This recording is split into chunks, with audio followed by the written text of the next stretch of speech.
Good evening, everyone, and welcome to St. Gabriel City Council meeting. Today's date is Tuesday, October 19, 2021. I call this regular meeting to order at 6:42 p.m. Pledge of Allegiance led by Councilmember Harrington. Thank you, Mayor. Everybody please stand. Place your right hand over your heart. Face the flag and repeat with me.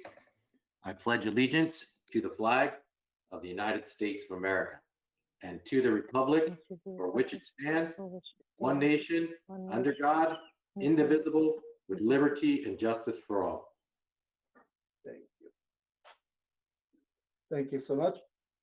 Clerk, roll call, please. Mayor Liao, Here. Vice Mayor Ding, Here. Councilmember Harrington, Here. Councilmember Menchaca, Here. Councilmember Fu. Here. Closed section report. Our city attorney will now give the closed section report from the special meeting held earlier this evening. So go ahead, Keith. Mr. Mayor, I actually have two closed session reports to give you. The first one is actually for a closed session that occurred on October 5th at our regular meeting. And that was identified as conference with labor negotiator for the unions identified in the notice. The city council received a report from the agency negotiator regarding those items and no reportable action took place.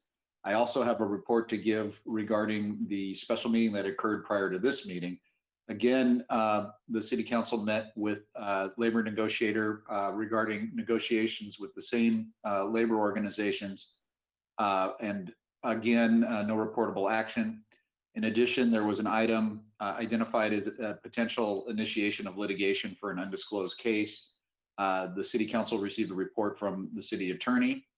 And again, no reportable action took place. Mr. Mayor, that concludes my reports.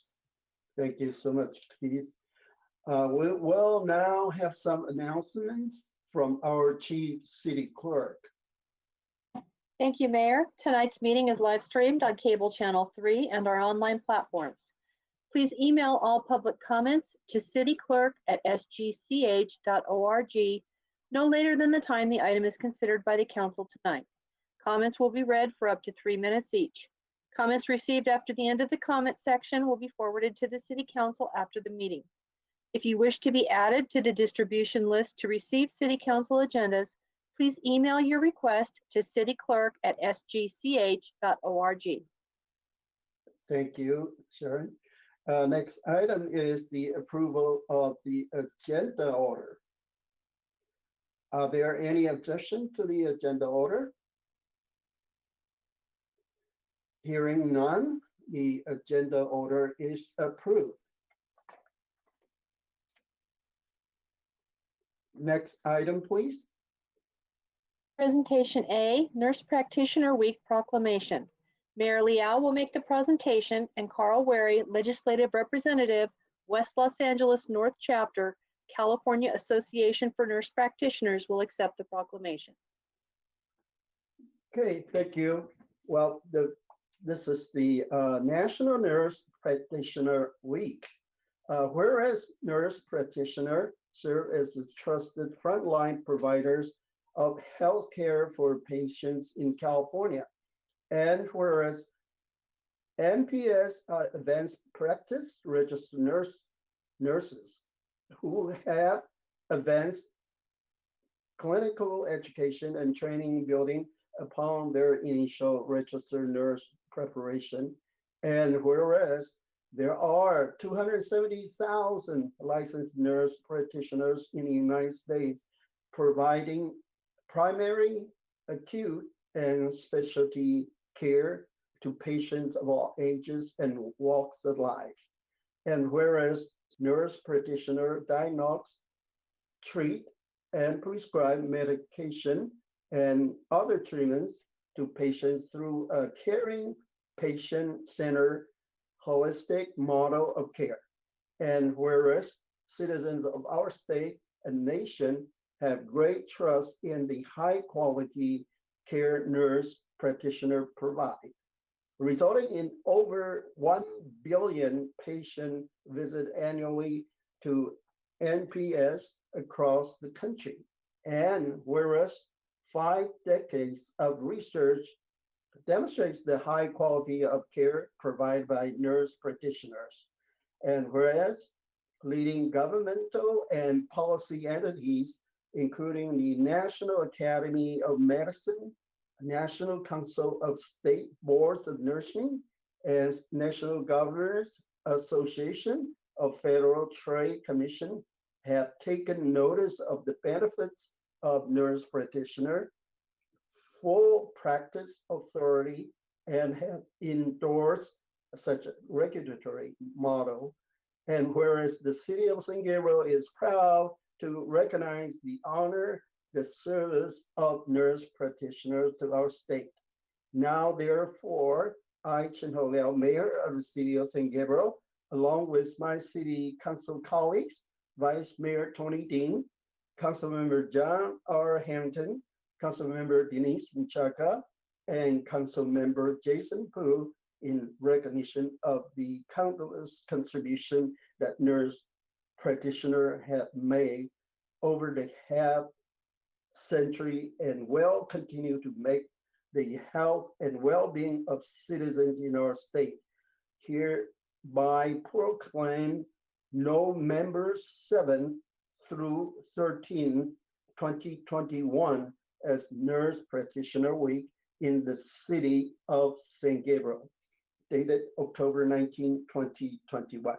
Chen Ho Liao, Mayor, Tony Dean, Vice Mayor, John R. Hampton, Council Member, Denise Nchaka, Council Member, and Jason Pu, Council Member. Thank you. And I don't see Mr. Carl Weary. Hi, good evening. You want to say a few words?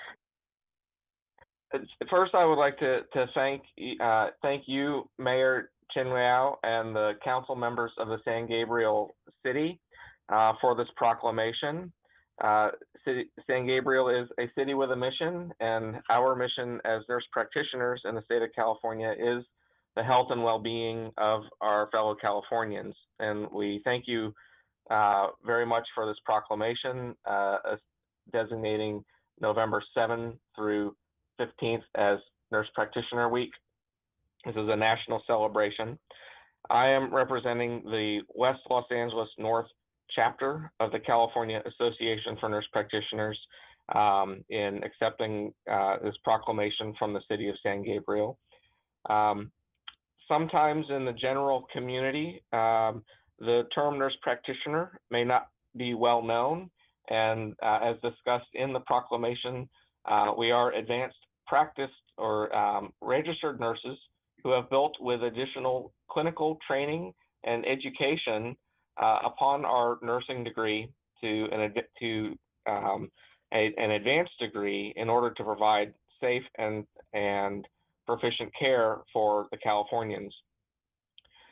Within California, there are over 30,000 nurse practitioners, and within the nation, the proclamation states 270,000 licensed nurse practitioners, but our numbers are actually even higher than that as of latest counts, and exceed 325,000, with the majority of them trained in primary care as well as advanced specialty care.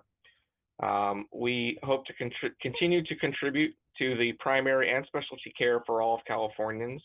As a state, we do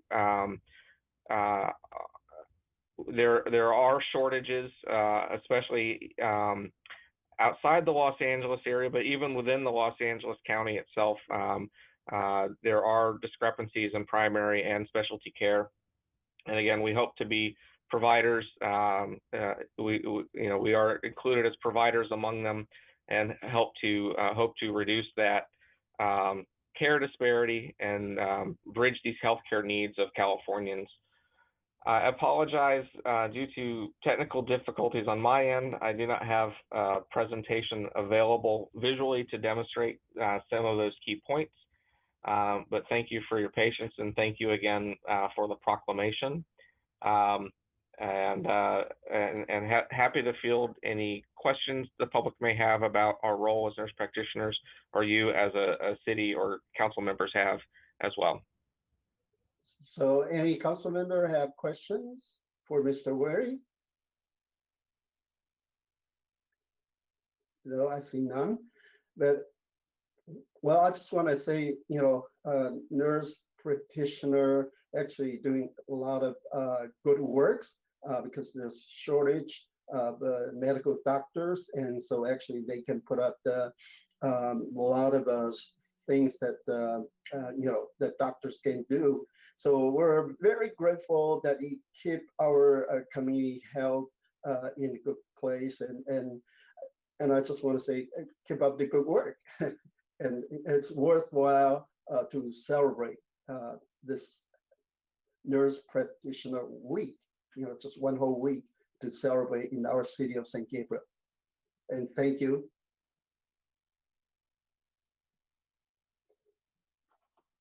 Thank you. Okay. Thank you. Next item. Senate Bill 1383, presentation by Athens Services. Athens Services Director of Governmental Affairs, Ed Chen, will make the presentation. Okay, Ed, go ahead. Good evening, Mayor Leal and Vice Mayor Ding and the honorable members of the council. It's my pleasure to be here making this presentation on behalf of Athens Services. I'm joined by my boss, the Vice President of Government Affairs, Christian Warner. Next slide, please. Slide 2, please. So Senate Bill 1383 comes after Assembly Bill 1826, the mandatory commercial organics recycling legislation. It's a series of state legislation that has impacted the waste and recycling industry. Many have said that it's going to transform the way trash is handled in the state of California. And through the hard work of the Solid Waste Subcommittee, Council members Denise Menchaca, Council members John Harrington, we're excited to show the city what we're doing to keep the city compliant with Senate Bill 1383. Next slide, please. Slide 3, please. So what is Senate Bill 1383 and what are organics? So this slide kind of gives the definition. It includes food scraps, food soil paper, as well as things that we, traditionally would regard as organic. But there are certain things that are not considered organics, namely textiles and pet waste. So this is where we need the help of St. Gabriel's residents. We really need to help keep the waste stream clean so that we can have very good, fine products that we can bring back to our cities in the form of these free compost giveaway. Next slide, please. Slide 4, please.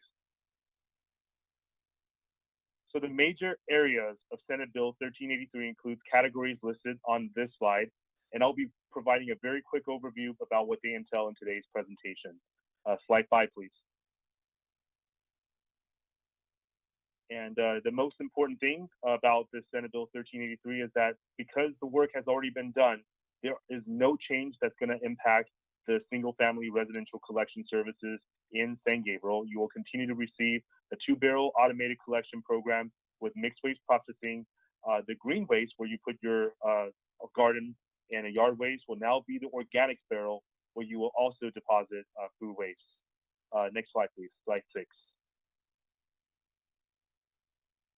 Multifamily customers will continue to have barrel service for those that currently subscribe to barrel service. Those with 5 units or more will now be getting a green cart, similar to commercial customers where they will be now segregating their organics. Next slide, please. Slide 7. So this is a picture of the commercial accounts. You may have seen this behind restaurants, businesses. Participation has been fantastic since the council has taken action. St. Gabriel is quickly adopting to the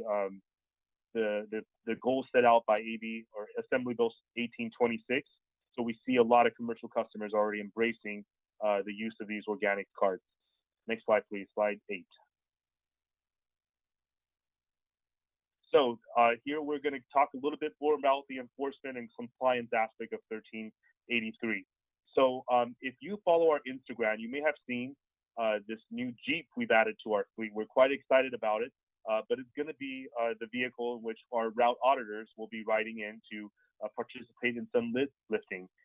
As they're flipping the lids, we're not becoming the trash police, but more so we're here to help identify contamination, educate, and outreach to our customers. Next slide, please. Slide 9.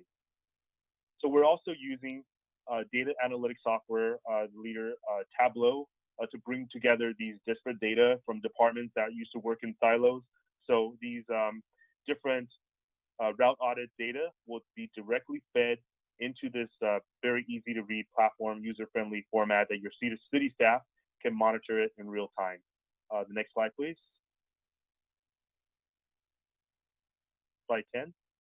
So waste characterization is also very important a component of Senate Bill 1383, and that is to look at the residual that has been processed from the mixed waste barrel as well as the green barrel to see how much organic is still would have ended up in the landfill. Next slide, please. So these enforcement and compliance data are very important, and this will give us a lot more insight into the data, into the type of waste that's being generated by San Gabriel and how much of an effort Athens is putting in to help sort that waste stream so that we can minimize the amount of organic that goes into the landfill. Next slide, please, slide 12. So we're talking about the outreach and education component here. This is the exciting part where we're going to be launching the outreach program with the 12 members of our recycling coordinator team already in existence. Those are the same people that help San Gabriel comply with AB 1826. And we're going to be reaching them out. We're going to be deploying them and reaching out to our commercial as well as residential customers on any Senate Bill 1383 related questions and compliance efforts. The posters that you see on the very right side of this slide, they are available right now. It's a great resource. They're available in different languages, and it's a very great resource. I currently use them as well. Starting November, we're going to be partnering up with a leading industry leader, Recyclist, and a very interactive format about what goes where. And that's where residents can log on and search the type of item and be able to know exactly what type of item, which container it goes into. And it's going to be very specific to the hauler and our efforts to really minimize the organics that go into the landfill. Next slide, please, slide 13.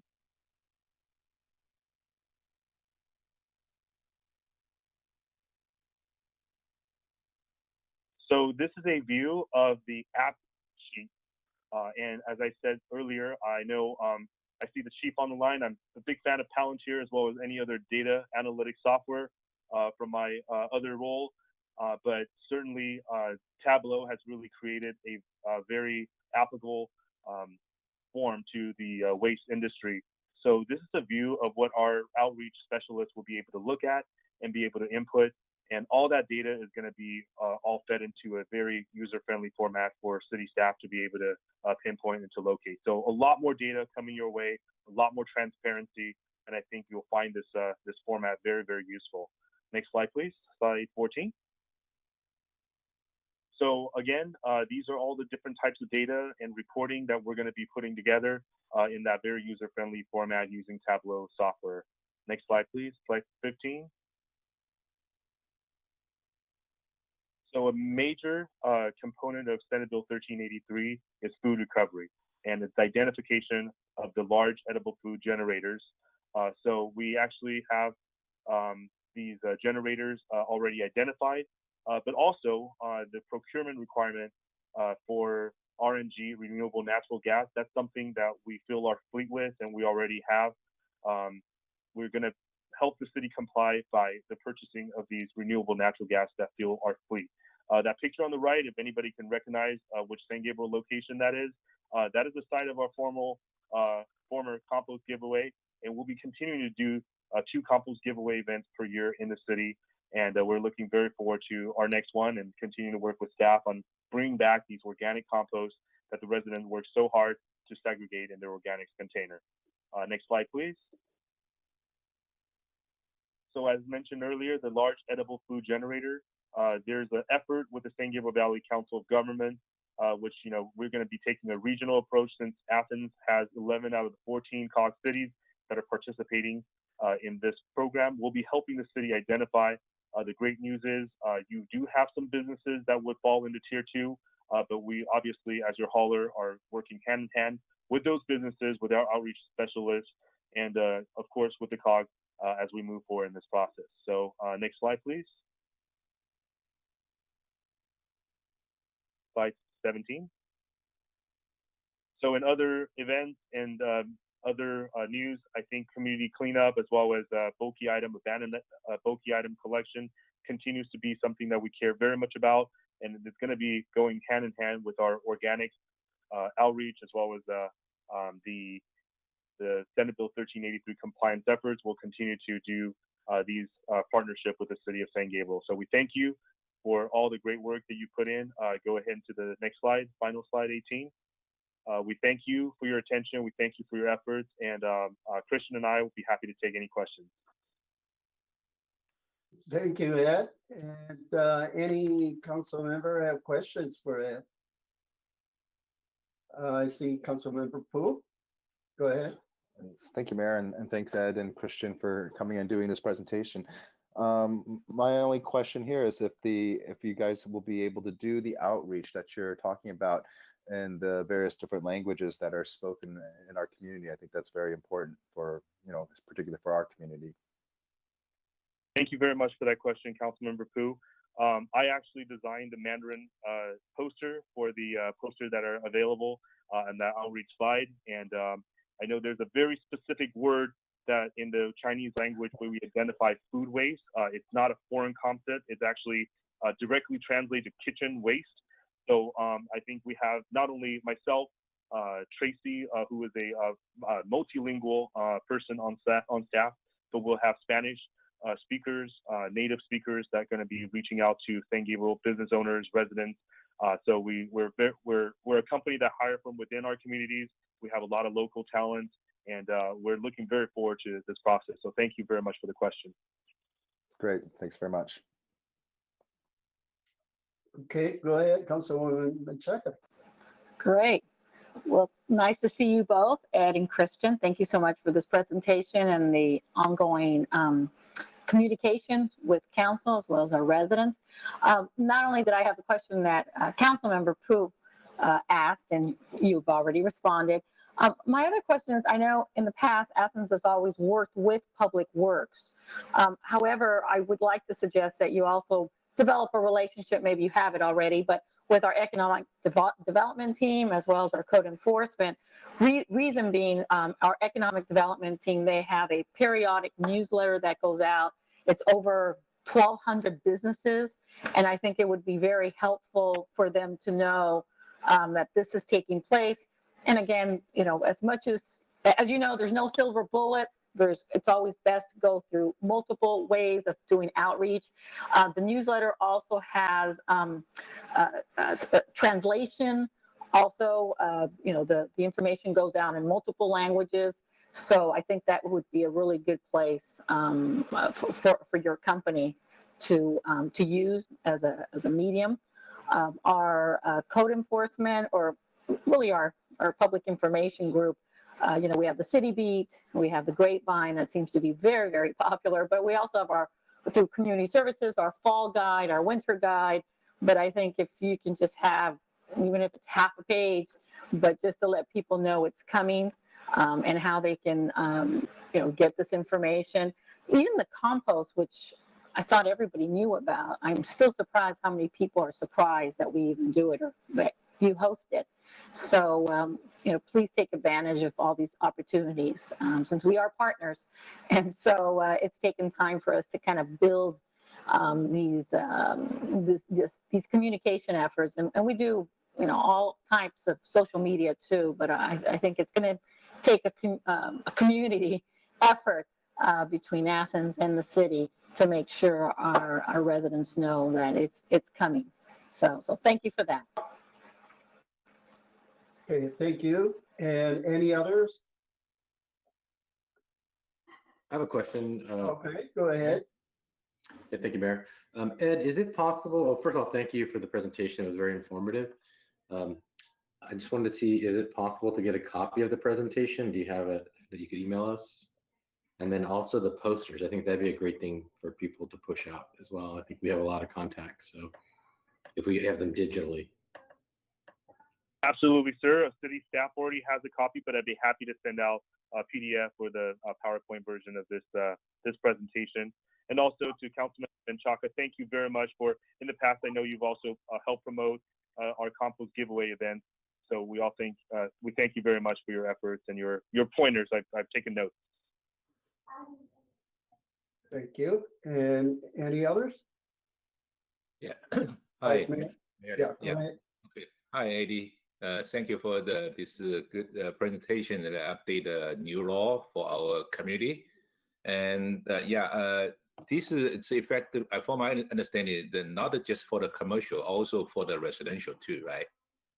Both, right? Okay. So for the commercial, some councilmen already say that we have City Bean or city's website. We can hopefully you can provide like a multi-language. Maybe let Mark to help to our city website to post it different language.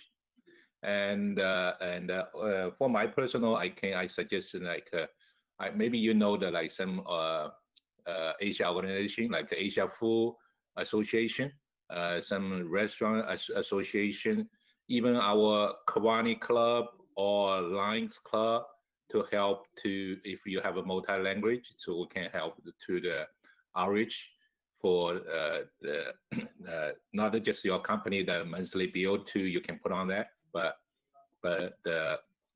also we can help the outreach and some community event. Maybe I let you know, maybe some good chance in our city you can promote multi-language to let the resident know that way.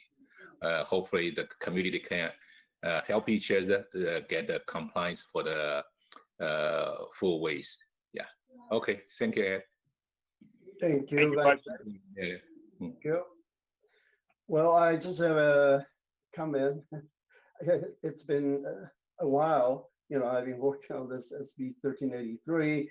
So the easiest way to notify the residents and the businesses, maybe through your billing, every month you send out the billing statement, attach that, say, well, starting from January 1st, 2022, you have to start collecting green waste and also food waste. So I think maybe that will be the most effective way to let them know. But I just have a quick question. There is a bill that wants to delay one more year. What's the status now? Do you know? We're moving forward ahead, as you can see, bringing together all these different internal Athens department, working with our external stakeholders. It takes a lot of effort. We're proceeding as if January 1st, 2022 being the deadline, and that we absolutely are ready to implement starting on day one. So I understand the League of Cities as well as other different local governments have banded together to propose some extension, some delayed enforcement on the various components of Senate Bill 1383, and we're certainly monitoring the progress of those legislature. However, we are ready, and we thank you, City of San Gabriel, for putting in the work, for getting yourself ahead of the game. So at this stage, we are ready to implement on day one, January 1st. Thank you for the question. Great, thank you. So another question is regarding the food recovery. I think we've been doing that, especially during the pandemic. We collect maybe 20% of the food from the supermarkets and donate to nonprofits. However, I think, tier two, we have probably just a couple, maybe the hotels, restaurants, and large restaurant over 5,000. my concern is, you ask the restaurant to give away 20% of their food, seems like, it's, I don't know, it's a cost to them, and it's just very difficult for them to do. So do you have any suggestion for that? You're absolutely right, Mayor Leal. We have developed a process, and we're working with some industry leaders, app developers. The company, the organization we're working with is by the name of Care It. And this Care It app will be able to think Uber Eats when you're ordering food, and how simple that is to order a ride share, a delivery in the gig economy, to have somebody come and pick up that food. We want to basically replicate that process using technology, so that the food generators, as well as the nonprofit that is receiving that food donation, can work through an application through Carrot or any other leading app developer, just as simple as Uber Eats. So think about food recovery being on the opposite end. I mean, you get your food through, through Instacart, through Uber Eats, or through any of the various application. And we want to make food donation as seamless as that process goes. So we are working very hard with the COG, as well as regional, local entities, to develop that process so that it will be as simple for these food identification. It's going to be an ongoing process. So your large restaurants, your hotels, banquet facilities, as they're putting that, whatever they have available on that app, the other person on the other end will be able to accept it and arrange for delivery, arrange for pickup. And that's going to be a seamless process, just like you do ordering food to your home or business. Okay, great. Yeah, I think, St. Gabriel's ready. And I want to thank Athens, think ahead of this organic waste, because I think it's 4 or 5 years already that you start this American organic plant in Victorville. So you already started doing this, and so you're ahead of a lot of trash haulers. So we're grateful, and we all can work together.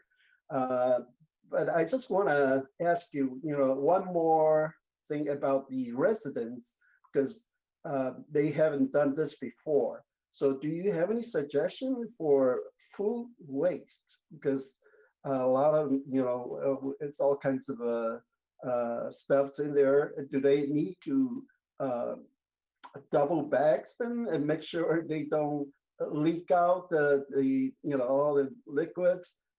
Because wait a week for the food, you can imagine that will go bad and smelly and all that. So does Athens have any suggestion for that? Well, ideally, our recommendation, because you're going to be putting that in your green waste container along with your grass clipping, and it will kind of serve as an absorbent for the grease and the liquid that may be existent in your food waste.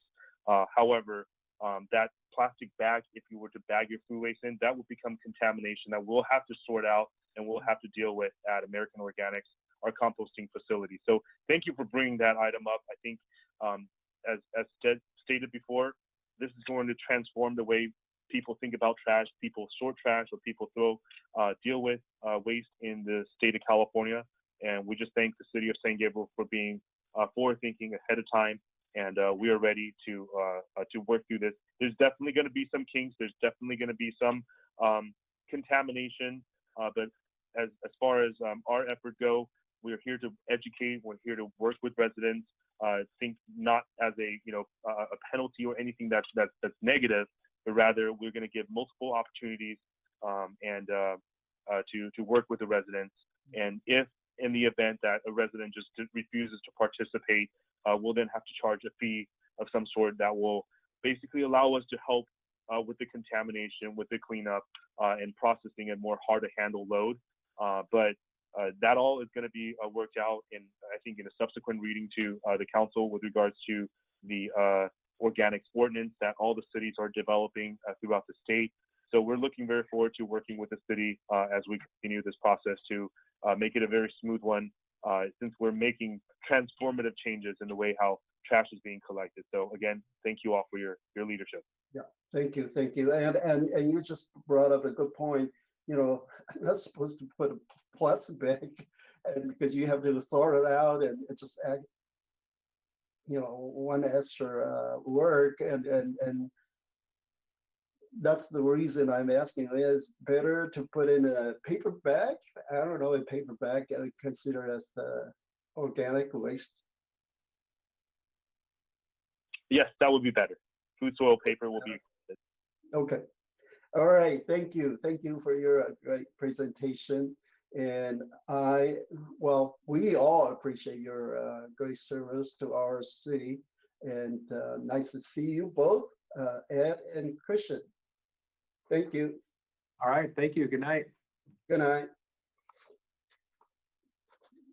Well, next item is COVID-19 update.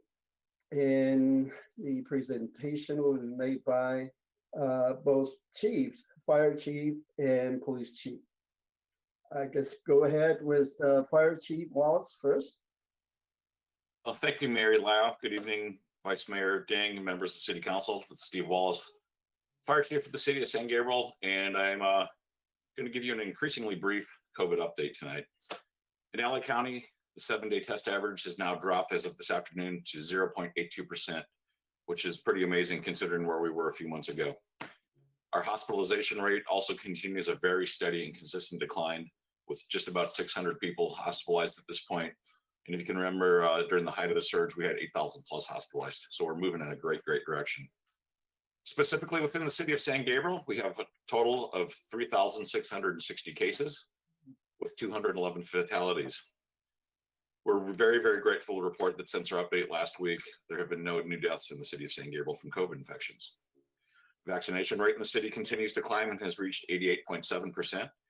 And you want to compare that to a 78.9% rate around the rest of LA County.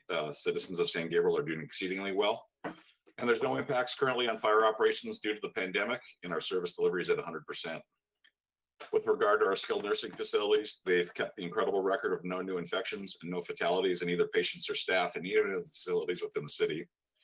And the patient census in the facilities is at normal levels, with 98% vaccine coverage for staff and 93% vaccine coverage for residents. So all again, very good news. Something we've talked about quite a bit in the past, and especially Mayor, you've asked a lot of questions about it, is booster shots. And Yes. there's finally some movement on booster shots. The direction from the FDA appears to be imminent with regard to the mix and match shots coming up. They're expecting that by the end of the week. And so far, all indications are that the Food and Drug Administration is planning to allow different COVID vaccine as a booster from the one initially received. I know this move is being applauded by a lot of the doctors and other vaccinators, as it gives them a lot of flexibility. It also allows the pharmacies a lot of flexibility when they don't have stock of certain vaccines. So in addition to the mix and match shots, the FDA authorization for both Moderna and Johnson & Johnson booster shots is also expected by tomorrow evening. It's still a lot coming out, a lot of information coming out, and how it's going to work probably isn't going to be clear for a day or two. But with any changes or updates, well, we'll bring them to your attention as consistent, reliable information becomes available. And that is my end of my brief report for the evening. Thank you, Chief Wallace. Well, next one is our Police Chief Harris. Good evening, Mr. Mayor, Mr. Vice Mayor, members of the council. My name is Gene Harris. I am the police chief for the city of San Gabriel, and this will be an equally brief COVID police department update. We are currently at 100% of our service delivery and are having no negative impacts to our employees in our department. And we are still garnering the voluntary compliance of local and state operational rules with regard to COVID-19. We want to thank the community for all that they have done during this time, as we do every meeting, to make sure that we continue to move in that direction and adhere to those safety practices and protocols that can keep us all healthy. We want to also thank folks who have donated the PPE, masks, hand sanitizers, etc. We are fully stocked and have a robust supply of those materials. And again, we are still providing 100% of our service delivery and will continue to do so here and into the future. That is the end of our report. Thank you, Chief Harris. Any council have question for both chiefs?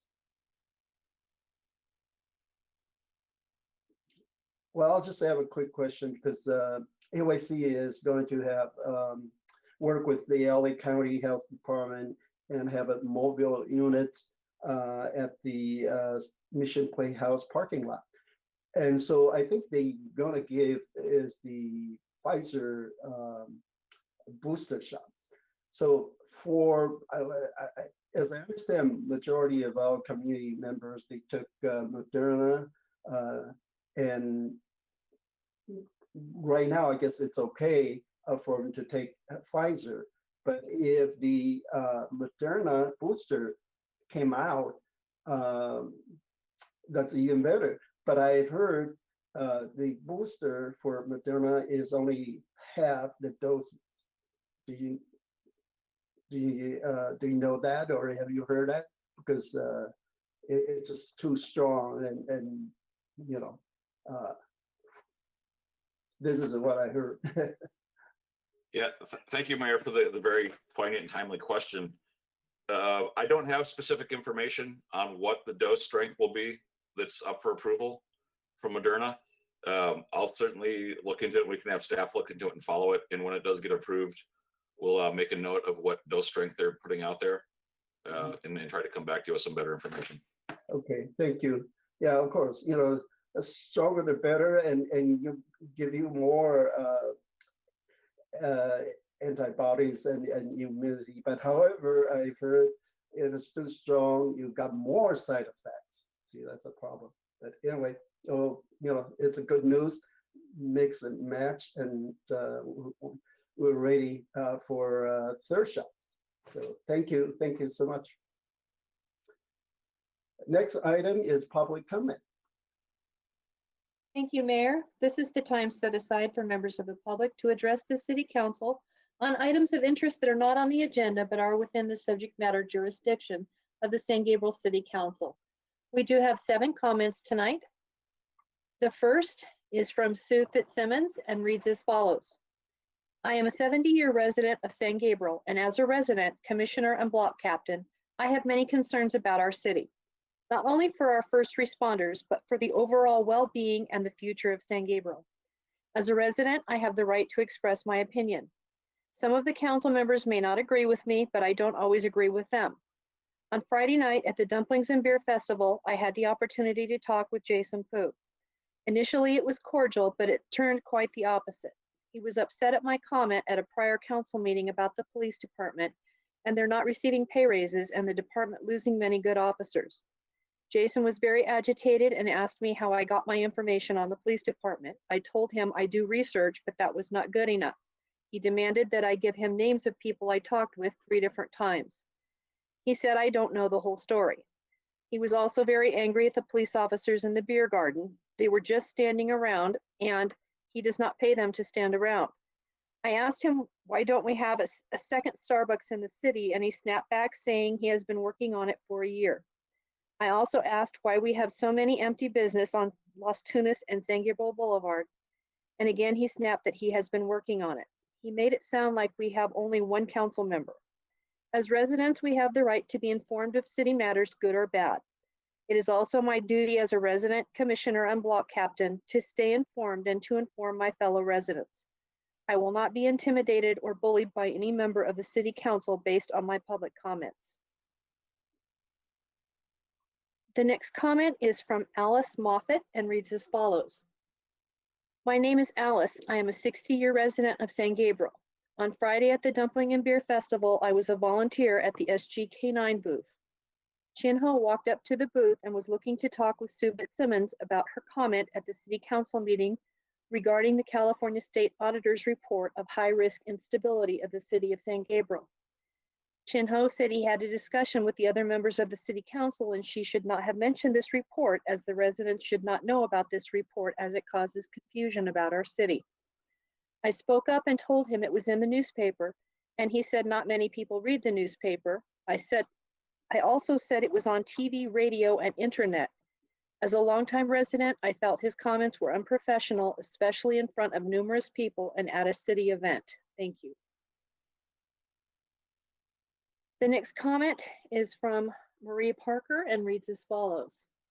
Please stop the spread of hurtful and erroneous information. Please check your facts. You will find that Tongva is a made-up word, and those that spread its use are culturally appropriating the history of the kids for their own profits.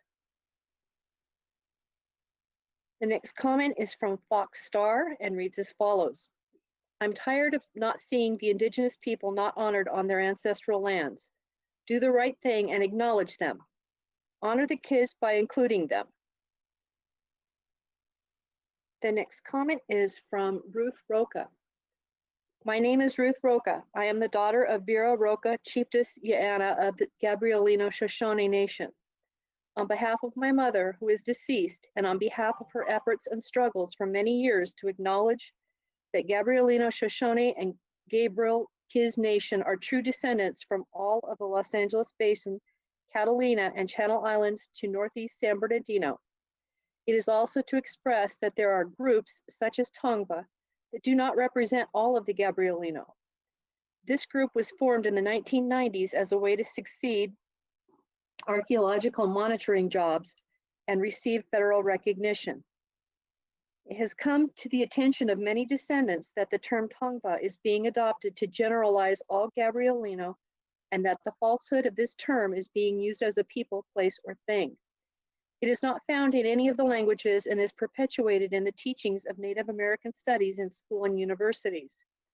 We of the Gabrielino, Shoshone, and Kiz nations find that it is difficult to abolish such groups as Tongva, but have instead decided to vocalize that they do not represent our group and should not be considered the sole heirs of the true Gabrielino people. Thank you.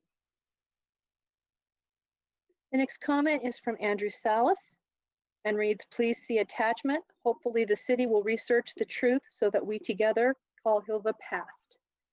He also provided a number of historical documents and photos which are available from the city clerk and have been forwarded to the council. The next comment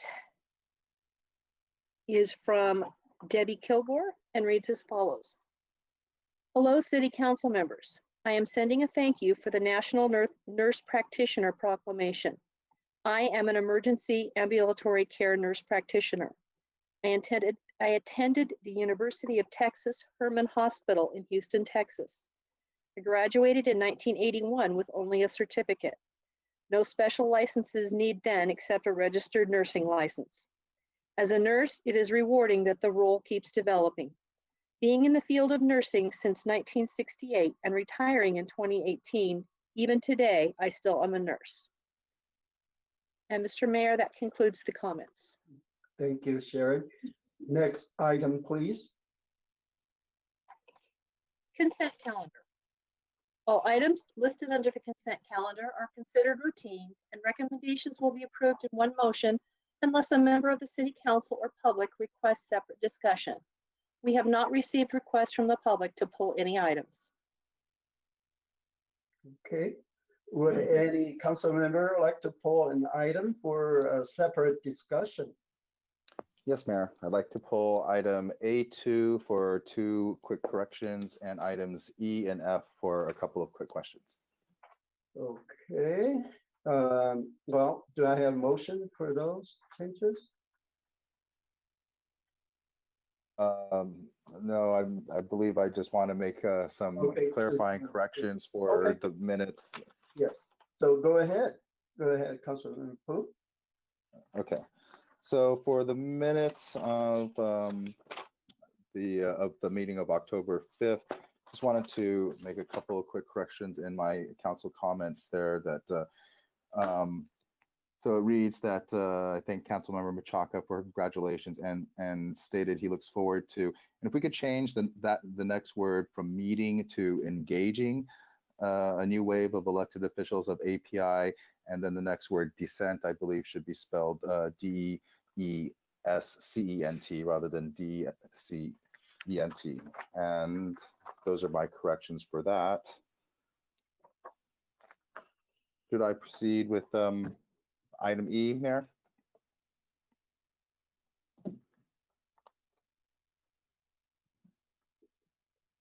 Item E, yes, go ahead. Okay.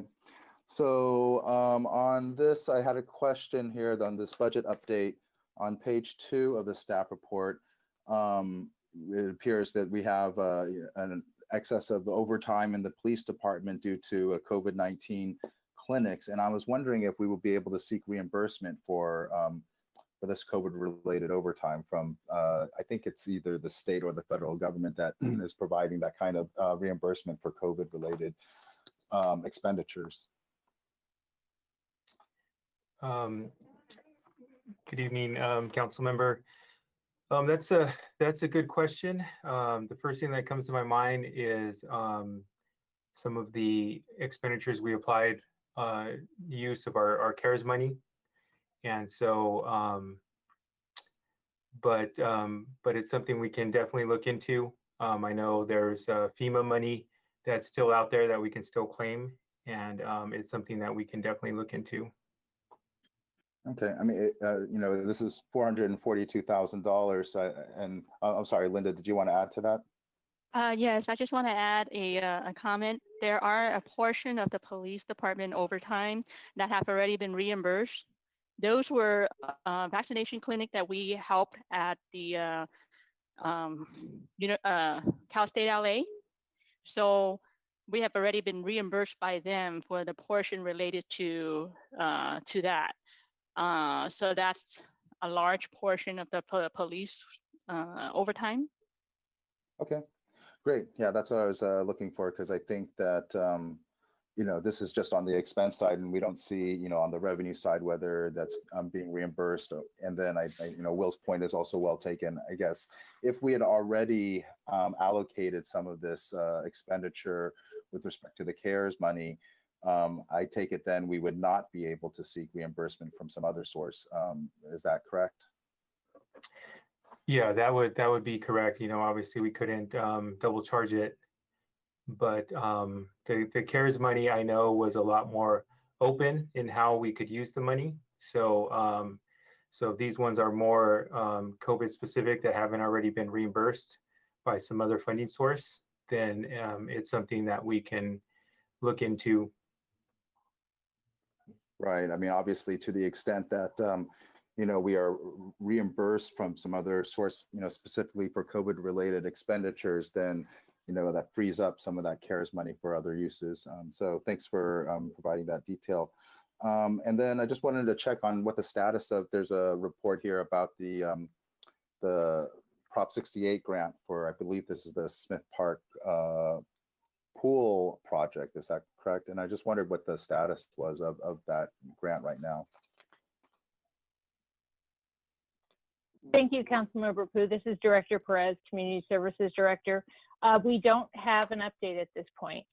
We are waiting and have been told that it will be any day that we will have information on that, but at this point we don't have an update. So I will be in touch with the council as soon as we receive that information. Okay, thank you. Then on item F, this is related to the presentation we had earlier from Athens regarding the SB 1383 compliance. I just wanted to confirm with their city attorney or with Mark if the ordinances that we're being asked to adopt here on first reading, if they are modeled after you know, if they are based on model ordinances that were promulgated by the state, or otherwise, like, are we, you know, basically fairly certain that they will bring us into compliance with 1383? Thank you, Councilman Pu. I'll turn this over to Greg DeVink to answer, but I know that he and Athens have been working very closely with the state to make sure that all of our intentions for implementing 1383 will pass muster with the state. But Greg, feel free to add to that. I think you're on mute still, Greg. Sorry, this is Greg DeVink, Public Works Director and City Engineer for San Gabriel. And yes, I do believe this was based on a model ordinance. We do still have Ed Chen and Christian Warner on the line. They can chime in exactly on the history of this ordinance. It was tweaked really minimally to suit San Gabriel, but it was based on another ordinance. approved somewhere else. Christian or Ed, would you like to add to that? Yeah, I'd be happy to add to that. Yeah, so what we did, Councilmember Pooh, is we took the model ordinance from Cal Recycle that they put out for cities to use. We took that model ordinance and we had our legal counsel look at it, kind of fine tune it to the San Gabriel Valley, if you will, to the cities that we service, made it more specific to them. And then what we've been doing is sending it out to our cities, asking the city attorneys, hey, look at this. Does this work with your city? And then let's go back and forth until everybody's good with it. And I want to also tell you this, council member, that Cal Recycle is not mandating that we use a specific ordinance or that any particular city uses one. They're kind of saying, hey, look, cities, it's up to you to put an organics ordinance in place, work with your hauler, however you see fit, but it's really specific to the city. What they want to see you do is they just want to see you put one in place and have programs in place. They can't really tell you exactly what to do. We believe that you're good on this. Yeah, understood. I just wanted to make sure that it, it has been vetted in some way, shape, or form, and the fact that it's based on a model ordinance, I think, is obviously gives some comfort that it will bring us into compliance. And obviously, most of the work is some of the work that you'll do and that the staff will do in educating the public, both our businesses and residents, and how to comply going forward. So thanks very much for all that. Those are my questions, Mayor. Thank you. Thank you, Councilman Poole. Now, is there any council member want to make the motion to approve this consent calendar? I'll move to approve, Okay. Mayor. This is Denise Menchaca. Motion by Councilwoman Chaka, I'll second. second by Councilman Wu. Assistant City Clerk, please take the vote. Councilmember Harrington, Aye. Councilmember Menchaca, Aye. Councilmember Pu, Aye. Vice Mayor Ding, Aye. Mayor Liao. Aye, Motion passes by a vote of 5-0. thank you. Next item, please. Thank you, Mayor. There's no public hearing or continued business this evening. The next item is new business item 7A, Comprehensive Financial Recovery Plan and Analysis of the State Auditor Financial Rankings. Finance Director Kahola Kula will make the staff presentation. Thank you. Go ahead, Will. Good evening, Mayor, Vice Mayor, members of the City Council.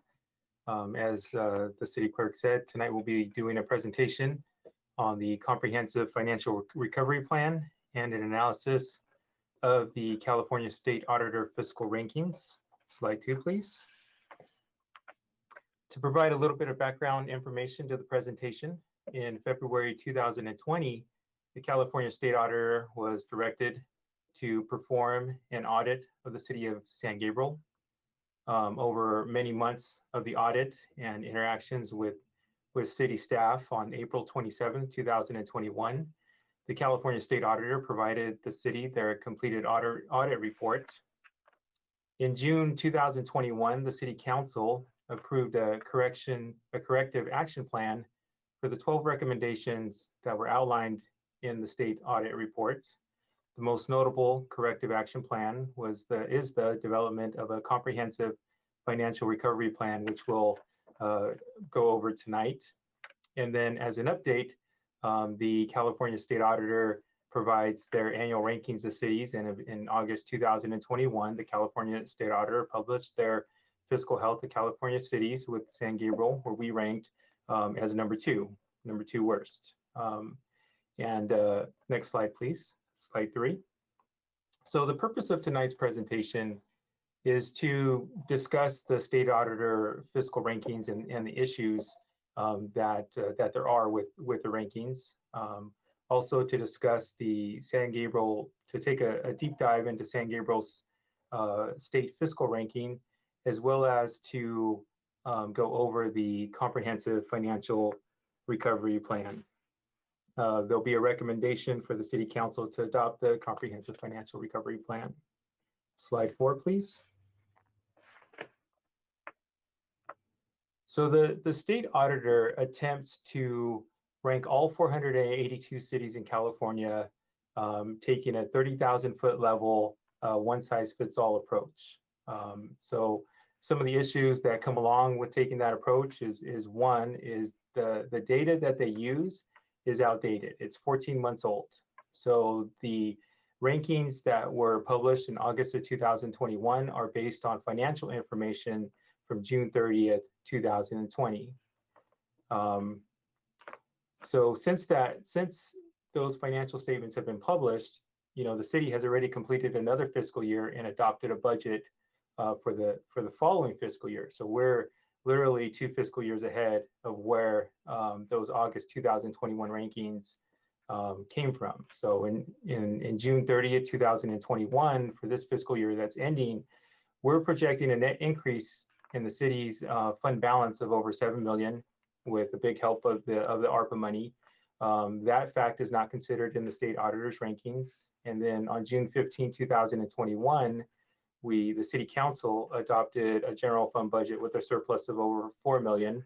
That also is not considered in the state auditor's rankings. Slide 5, please. The state auditor also uses government-wide revenue, and we'll explain what that is in basically five out of the 10 calculations. So what government-wide revenue is, they take all of the revenue in the city. It's all of the revenue sources combined in the city, and it's recognized on a full accrual basis. So what that means is that it not only takes the general fund and the retirement fund, but it also includes your restricted funds that can be only used for a specific purpose. Your development impact fees, sewer assessments, AQMD, CDBG, Mission Playhouse, Waste Management Fund. So it uses that metric, as you'll see when we look at the rankings, to determine, based on government-wide revenue, if the city is fiscally healthy or not.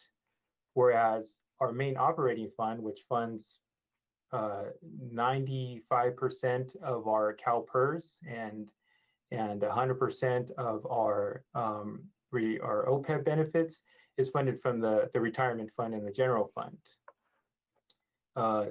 Slide 6, please. So this is how they use the calculation. Basically, they compare a certain financial figure, and they compare it to how it compares to government-wide revenue.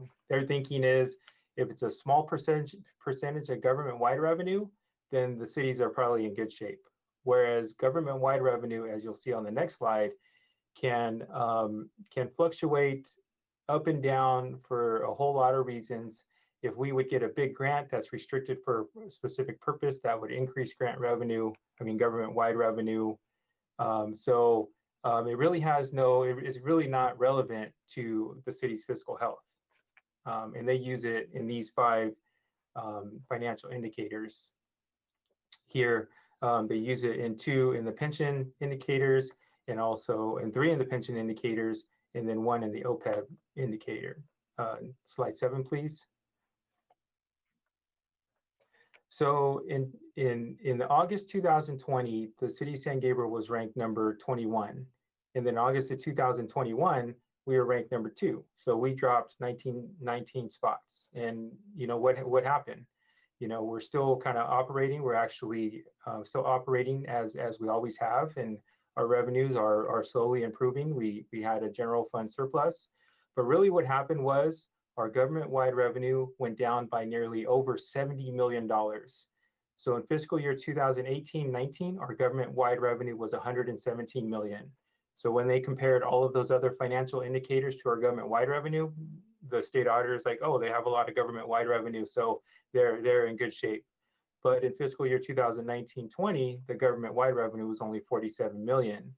The reason why there was a decrease of $70 million was because in fiscal year 2018-19, the city received a large capital grant related to the ACE trench. So that was basically given to the city, and it gets recognized as revenue on the full accrual basis, and it's a $70 million asset that was added to the city's books increased their government-wide revenue, but has no impact on the city's ability to fund operations and provide services to the community. We can't take that $70 million asset and go and pay off our UAL. So the state auditor is using government-wide revenue in 5 of the 10 indicators. That is the issue. Slide 8, please. So, and then there's unintended consequences. We can see the issues with the state auditor rankings, and you know, obviously they're published, and because they come from the state auditor, they automatically get credibility.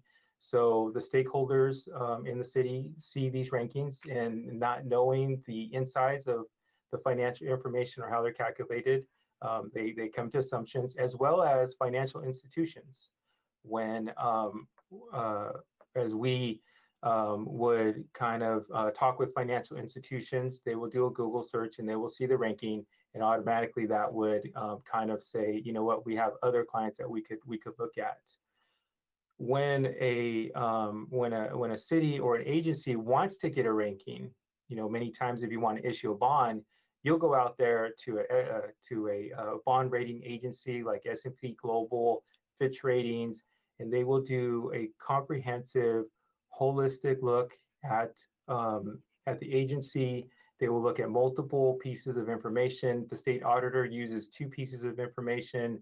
If the bond agency is going to provide a rating, there's going to be investors that are going to be relying on that rating, and they do a much thorough job.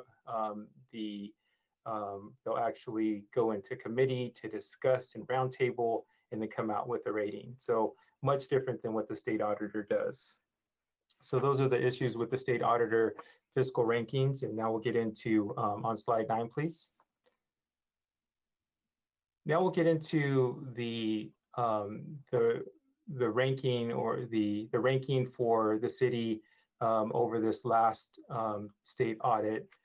Here are the 10 financial indicators that the state auditor looks at, from general fund reserves. They got 4 where they look at our pension, 2 in OPEB. You can get 100 possible points.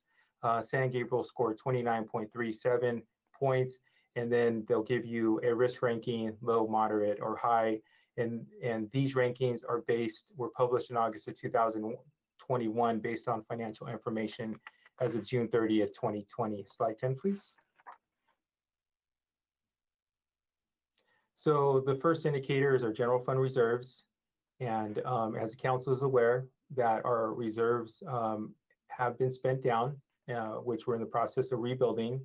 The state auditor's calculation for this financial indicator is they take your unrestricted fund balance and they divide it by your general fund expenditures and transfers out.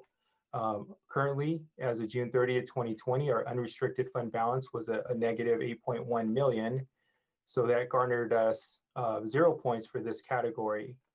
And at the bottom, you can see the makeup of the city's fund balance. We have 6.4 million that's currently restricted because we do have cash on deposit as loan collateral. And then the other portion is the unrestricted fund balance with a net negative fund balance for June 30th, 2020 at 1.75 million. Slide 11, please. Now here's our comprehensive financial recovery plan for general fund reserves. So our goal is to build general fund unrestricted reserves to 17% of operating expenditures. Our strategy to build those reserves is what we're already doing, kind of the same idea. If you want to build your savings, you adopt balanced budgets, you control your expenditures within those approved budgets. We are going to generate general fund operating surpluses, which we are currently already doing. We'll forecast our fund operating results to ensure that we're generating surpluses into the future. And then we'll just be diligent about our operations, increasing our city fees by the CPI and regularly, at least every 5 years, conducting fee studies. So the projected score for a 17% unrestricted reserve is 6.71 points out of 30. Based on our forecast, we will more than achieve this goal by June 30th, 2024. And at that level of reserves, our risk ranking would be considered moderate in accordance with the state auditor's scale. Slide 12, please. Here is our 5-year forecast of our fund balance. You can see at the end of June 30th, 2021, we've reduced the unrestricted fund balance to negative 1.15%, with it growing consistently, nearly getting to the 17% in 2022-23, and then reaching our goal on 2023-24 of 19.8%. And then our forecast continues to increase our unrestricted fund balance. One thing we also did is we provided some pros and cons on refinancing the public works loan. So the restricted fund balance is due to the collateral that we have on deposit with the bank for the public works loan. So if we would refinance the public works loan, 6 million of our restricted fund balance would become unrestricted because we would no longer need to have that collateral. And then if we did that this year, in fiscal year 2022, 2021-22, that would show up on the state auditor report for August 2023 because they're so far behind, and that would garner us an additional 4.5 points. The cons to refinancing the public works loan, currently it's at a very low interest rate of 1.6%. The amortization on the loan is a 30-year amortization, so we would refinance it. The annual loan payments would be higher due to higher interest rate and a lower amortization period. And the total cost of the loan would be higher due to a higher interest rate and issuance costs that would be incurred if we would refinance the loan. Slide 13, please. So moving on to the second financial indicator, debt burden. The state auditor's calculation compares our long-term obligations. This is basically our long-term debt, and compares it to our government-wide revenue. Based on our government-wide revenue, we're only at 29% of our long-term obligations compared to our government-wide revenue. The state auditor views that as low risk, so we got 14.24 points out of the 15 considered low risk, but really government-wide revenue has nothing to do with paying our long-term obligations because our long-term obligations all have specific funding sources. So you can see we put a table of all of our long-term obligations. We have the public works loan that's being paid by the general fund, the iBank loan that's being paid by Measure R, compensated absences that's mostly being paid by the general fund. We have claims payable that's being paid by the risk management fund. Nothing to do with government-wide revenue. Slide 14, please. So our comprehensive financial recovery plan for debt burden, using the state auditor's metric to determine if you're low. So our goal would be to maintain a ratio of long-term debt divided by government-wide revenue that is less than 100%. Currently, we've already achieved that goal. We got the score of 14.24 out of 15. Our projected risk ranking is low, and we achieved that as of the June 30th, 2020 financial statement date. Slide 15, please. So slide indicator number 33 is liquidity, the city's ability to have cash on hand to pay its bills. The state auditor's calculation is to take your general fund cash and divide it by your general fund liabilities. They gave us credit for 6.3 million with 9.6 million in general fund liability, 66%. Our score for liquidity was 3.3 out of 10. Our risk level was considered high. And just to point a couple things out with liquidity, we have restricted cash. This is the cash that's on deposit with the bank to provide collateral for the loan, and that's the 6.3 million. So the state auditor actually gave us credit for that cash in their calculation, even though it isn't technically readily available to us because it's on deposit. And our major liability is related to the 8.5 million that the general fund had to borrow for the negative unrestricted fund balance. As general fund reserves improve, that amount will automatically go down. And then as the loan is paid off, the restricted cash amount will also go down. And then as general fund reserves improve, the unrestricted cash will begin to increase. Slide 16, please. So here's the fiscal recovery plan for liquidity. Our goal is to have general fund cash and investments that are greater than 100% of our current liabilities. Our strategy to achieve that goal is to build our unrestricted general fund reserves. And number two, monitor receivables to ensure that they are collected timely. Our projected score is 10 out of 10. The risk ranking would be low. And the projected goal achievement date is June 30th, 2022. Slide 17, please.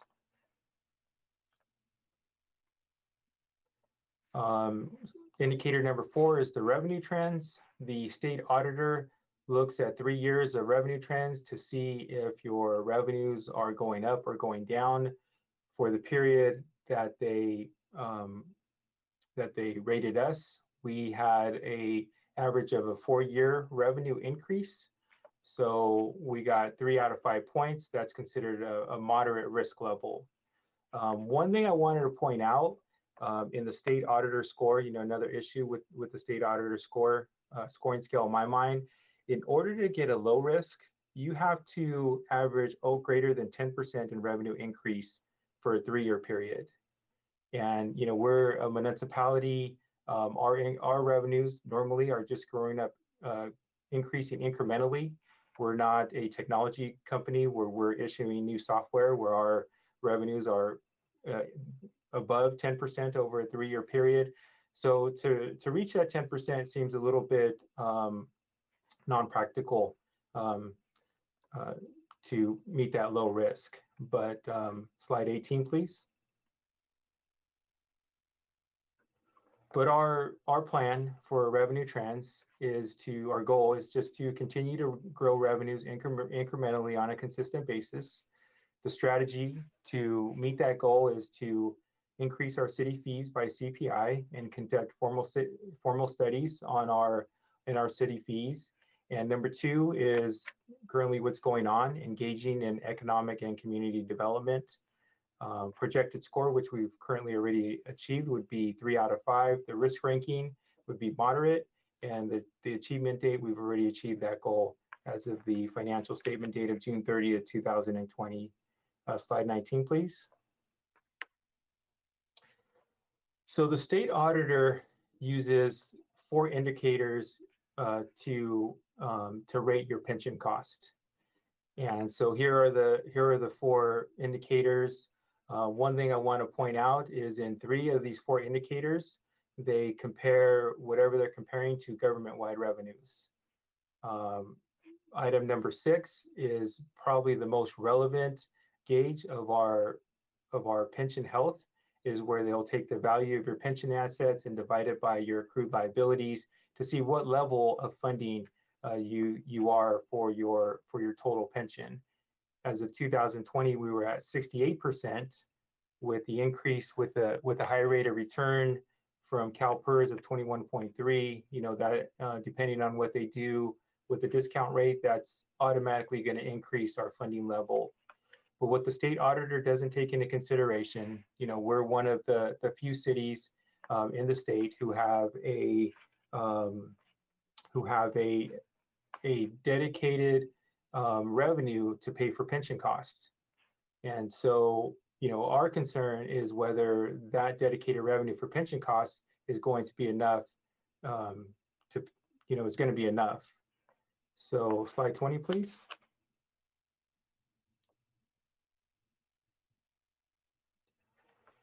So our goal isn't really to try to get a high score on the state auditor's rankings, because they're using government-wide revenue that are really not relevant to us. But since we have this dedicated funding source for our pension cost, we want to ensure that we have enough dedicated retirement revenue to fund our CalPERS pension costs moving into the future.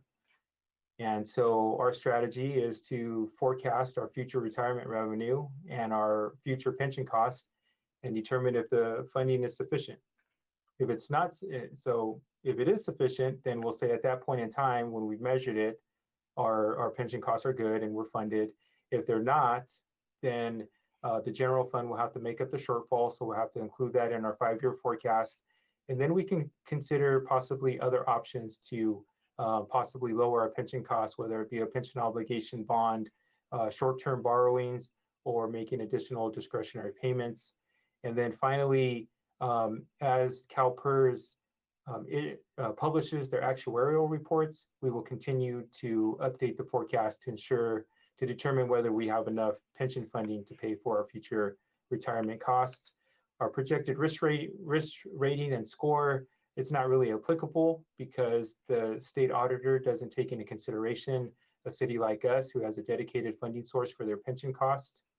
And then a goal achievement date based on the forecasting that we've done.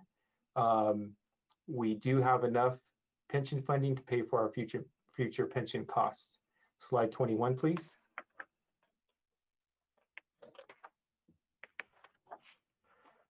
So here's a line chart where we've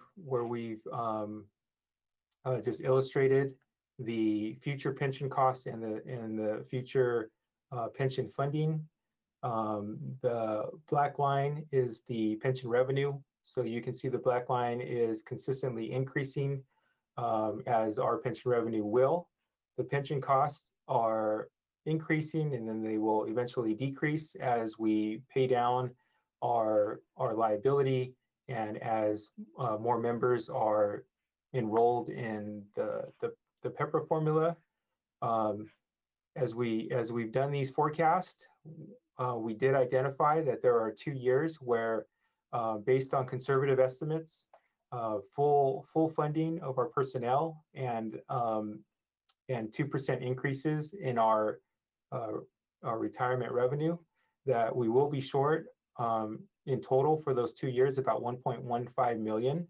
So the option for us to address that shortfall is that the retirement fund could borrow on future pension revenue to make those payments, and then as the surpluses come in, then the retirement fund could repay that shortfall. So so that's our forecast of our future retirement revenue and future pension costs. Slide 22, please.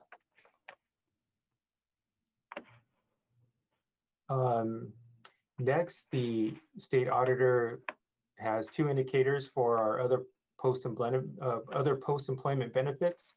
This is our retiree healthcare that's provided to employees who retired with the city. It's also a benefit that's available to current employees and new hires when they retire at a future date. We have established an OPEB trust that has a current funding of nearly 8 million. However, we do not have a dedicated funding source.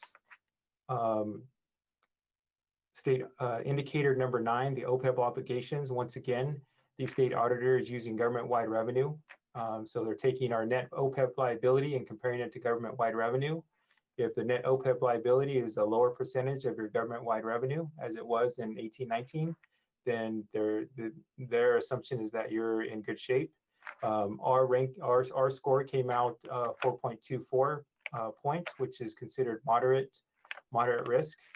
And then number 10, which is more relevant to determining if our position on our OPEB funding is determine what percentage have we funded our liability. And so they take your OPEB plan assets divided by your total OPEB liability as of the date of their report. We had 5.9 million in OPEB assets. These were the monies in the trust, and we had a 51.9 million liability. So we were funded to 11.44%, and that got us a little bit of points, but high risk, and that will probably decrease in the future. But we can go on to slide 23. So our comprehensive financial recovery plan for our OPEB indicator is our goal is to fund the OPEB trust level to a level that is greater than 70% of the OPEB liability. The strategy to get to that funding level is once the general fund unrestricted goal is met of 17%, we would begin funding the OPEB trust to a level that is greater than 70%. And number two, potentially renegotiate the OPEB benefit that includes current funding of future benefits. If we meet our goal of the 70% funding, we would have a projected score of 7.75 out of actually 15. Our risk rating would be moderate, and the goal achievement date, it's still several years out to reach that goal achievement date. Slide 24, please. So just a summary of the goals that we laid out in our comprehensive financial recovery plan. You know, probably the three most important is goal number one, building our general fund unrestricted reserves to 17%. Number seven, maintain an OPEB funded status that is greater than 70%. And number five, ensure retirement revenue funding is sufficient to pay for our CalPERS pension costs. So we would have general fund reserves, our pension would be considered funded, our OPEB would be funded to a level of 70%. Those are probably our three most important goals. Slide 25, please. And then here is just a table of the rankings showing what the current ranking is, our goal risk ranking, once our goals are met, and the achievement date of those goals. The asterisk is related to our pensions because the state auditor doesn't take into consideration our pension revenue to pay for pension costs. And you know, as we look at it to see if we have enough pension revenue to pay for pension cost, that goal is achieved. And so based on the analysis we've done, it's currently achieved. Slide 26, please. So in conclusion, the city has completed a comprehensive financial recovery plan as required by the state auditor. The state auditor fiscal rankings does not consider the city's pension revenue in the rankings. There are other issues in the state auditor's attempt to rank all 482 cities in California, including the use of information that is 14 months old. 7 specific goals are included in the comprehensive financial recovery plan. 4 of those goals have been achieved. 2 of those goals are projected to be achieved by June 30th, 2022 and June 30th, 2024, respectively. And 1 of the goals will be achieved at a future date. With the plan in place, by 2024, the city projects to have a score of 42 points on the state auditor fiscal rankings. This will improve the city to number 13 on the state auditor's rankings based on the 2021 scores. And overall, this will move the city into a moderate risk level. Slide 27, please. That concludes my presentation. I can take any questions you may have. Thank you so much. Well, it's a lot of stuff. Any council member have factual questions regarding this report? Yes, I do, Mayor. Yes, go ahead. Thank you to Will and Mark and the whole team for putting all of this together. It is a lot of work, you know, thanks for also going through the detail of how these, you know, more or less these financial covenants have been calculated by the state auditor. My question here is, since it seems like, you know, I actually have, you know, full confidence we're going to reach all of these goals, except, you know, there's still, I think, some question here with respect to meeting OPEB liabilities. And can you give us a sense of what the annual OPEB liability is? Not the total amount, you know, as used in the you know, auditor's calculations, but but how much we have to pay. And just for members of the public, again, this is for, former employees of the city. The city still pays for their health care and other benefits. That's why it's called other post-employment benefits. And so this is a cost to the city for former employees. And I just want to know on a cash flow basis how much we have to pay for this. Yes, council member, the amount is for fiscal year 2021-22 is 1.4 million. Okay. And can you explain why we are not able to use the retirement fund to pay for these liabilities? And again, for residents, this is the line item on your property tax bill that shows up, that is the sort of, it's currently set at 14 cents per $100 of assessed value. It helps to pay for all of our, other pension and liabilities, but how come we can't use it for OPEB? Yes, council member, the retirement revenue is restricted specifically only to pay for pension costs, and this is your CalPERS pension cost, that retirement benefit, and not for the other post-employment benefits like retiree healthcare. Great. So sorry, Mark, go ahead.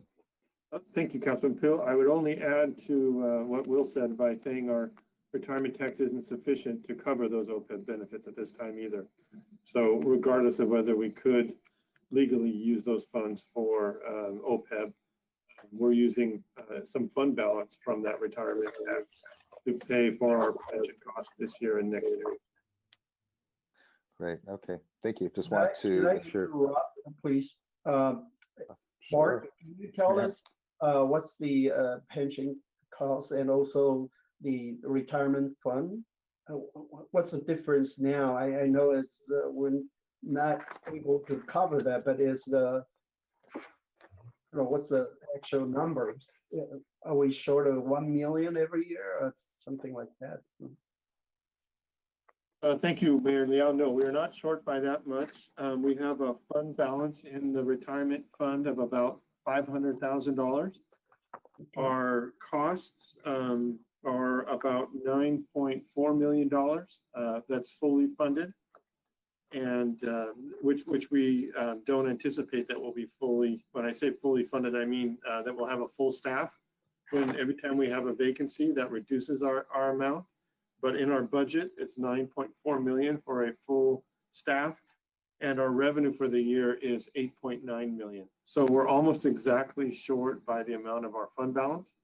And as Will pointed out, that's only for the next few years, and then our PERS costs are projected to go down. I will say that's based on conservative projections, but we all know that property values could go down if we had a recession, and other instances could affect that. But to answer your question, we can cover our costs this year, and next year we will have a little bit of a negative in that fund balance. Thank you. Yeah, and thanks for these explanations, because part of my goal here in asking these questions is to help educate the public about these issues. It's extremely complicated, and so the simpler we can make it, I think, the better off we are. And so while I appreciate the detail that's in the staff report and in the presentation, I think that for public consumption in any ways, that an even more simplified version would be maybe helpful, as there's, as you've heard, growing concern in the community about our fiscal health. And in my mind, basically the restricted cash that serves as collateral for the public works facility loan is one of the big hits to general fund balance, which causes a lot of the negative ratings here. So despite there being some cons to it, I think the pros to refinancing that facility would do us a world of good in terms of looking, at least according to the formulas as they're calculated by the state auditor. And I guess not just looking, but actually being in a better fiscal position as well. And the last thing I'll mention right now, subject to obviously questions and comments from my colleagues here, is that I think when we do the annual budget, which if we could see a 6-year graph of our audited revenues and in each category, so each of the major categories, as well as a sort of a 6-year graph of the audited expenditures in each of those major categories, I think that would be helpful. We look at, we have it in tabular formula oftentimes, comparing the last maybe 3 or 4 fiscal years. But I think that seeing it in graph form would make it even easier to sort of consume and digest, especially for members of the public. So, and going back a little ways too, because I think that another reason why we're in this position too is there were years in which the expenditures exceeded what was actually budgeted. So, even though we as a council approved the balanced budget, if the expenditures exceeded what was appropriated, then obviously that's a reason for concern. But again, those are details that were never sort of conveyed to us as a council, under the former finance director. And I think that this way we can, really keep an eye on it. And I really appreciate the having more touch points with respect to the budget that we've had in recent years, and especially during COVID, rather than fewer, because honestly, it was always a little bit more just setting it at the beginning of every year with the budget, but then not getting any kind of update or feedback with respect to how the organization is performing during the fiscal year. So I really feel like the financial management now is a lot stronger than it was even just 3 or 4 years ago. So thanks a lot. Thank you. I see raised hand by Councilwoman Menchaca. Go ahead. Thank you, Mayor. We're still within the clarification part of our meeting. I just wanted to ask staff if they can just share, again, for the benefit of the public, when we received this report, what was our response? Because, we're able to explain everything. We did that tonight. The fact that they don't include a dedicated tax revenue, that we're not the only city that has that dedicated tax revenue for pension costs, but for the state not to include that, or to even, we got the government-wide revenues, that was talked about by Will. Also, the fact that we've had 4 years in a row after the year ending 2022 of revenues exceeding expenses, none of that is taken into consideration. And so I think it's appropriate as part of the presentation to share with the public that we didn't just sit back, we did respond. And if you can just maybe explain, what the response process is, and clearly it was ignored, but at least we did try. Mark or Will, can you just share with the public so the public knows that we just didn't just allow it to happen? I mean, we've had this exchange. It just didn't come to there was no changes made. Thank you. Thank you, Councilwoman Menchaca. I'd be happy to field that. Will wasn't here at the time, so he doesn't get any of the blame nor any of the credit. So I'll field that for him. When we found out about our financial position, which was back in early 2018, the City Council took drastic and very rapid steps to stop the bleeding. As you and Councilman Pu and all of the council recognized, but a few minutes ago, Councilman Pu pointed out that we had many years of more expenditures than revenues. We right-sized that immediately. And so we modified our spending. Everything that wasn't absolute necessity, we cut out of our budget. Any capital projects that could be stopped before they were started, we did all of that. We did all of those in public meetings, and we made the council and the public aware of what we were doing. Secondly, we recognize that it's very difficult to push back on the state auditor's findings when we had a negative fund balance. We can say what we want about the retirement tax and those things, but when we have a negative fund balance, it's very hard to say that we're not a high-risk city. So the council recognized that very quickly. And every year since 2018, we have adopted balanced budgets, and every year we have ended those years with a surplus. And from a negative $2.5 million fund balance to what we project to be more than $3 million this year without the federal rescue funds shows, in a very short amount of time that the city was able to turn things around at about $5 or $6 million in a short amount of time. We talked to the state auditor about that and tried to impress upon them that we do the hard work necessary to live within our means, and on top of that, have the retirement tax. But as you've seen by the sensational approach to putting these numbers out to the public and to all of the cities and lumping us all in one lump boat, so to speak, the state auditor and their staff was not receptive to our attempts to explain to them. So the council and staff became aware that we just need to live within our own means and handle our own situation. And we have taken those steps. The other thing that we will continue to need to do, as Will pointed out, is work on our OPEB, because that is something that will grow over the years, and we do not have a dedicated funding source for that. So we'll be looking to make changes to our benefits in the future, and then add surplus general fund money to that to pay that down in the future, and again, live within our means. But I do want to stress that the council made the information available to the public as soon as we knew we were in a financial hole, and then took those steps to cut spending and to live within our means. And finally, we did an incredibly, I think, effective and honest outreach and education to our community about our financial situation. And that community responded by passing Measure SG by more than 60%, which added a dedicated revenue source that did what it was designed to do, which was to keep us afloat during emergency situations, which was, during COVID. And in the future, when we recover from COVID, Measure SG will allow us to continue our public safety and continue to support those departments, as well as paving streets and our infrastructure, and hopefully in the future, building police station buildings and things like that.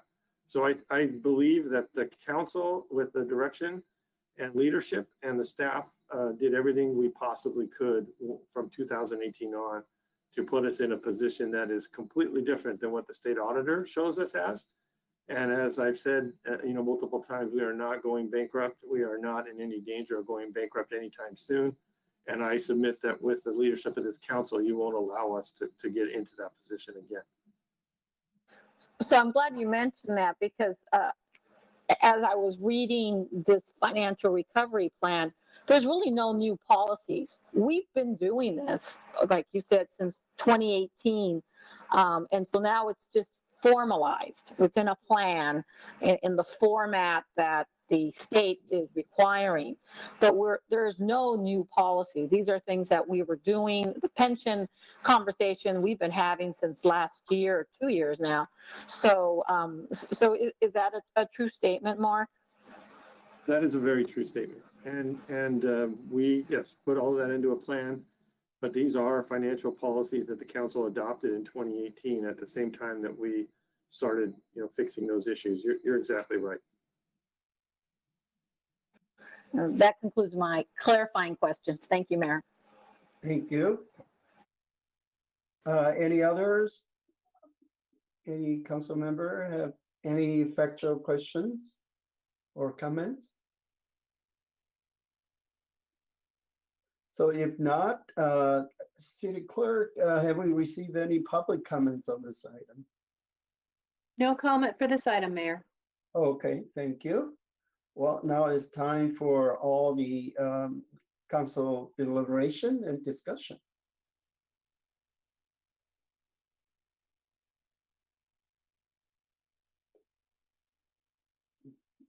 Okay, I see you raised hand by Councilman Pope. Yeah, I mean, if there are no other clarifying questions or comments, I'm prepared to make a motion to approve the recommended action. But obviously, if there are questions or comments, let's hear them Okay. out. Sure. Any council member have questions? Yeah, Mayor, I just have a few comments. Sure. Go ahead. First, I'd just like to thank Will and the team. I think it was a very comprehensive overview of a very complex issue.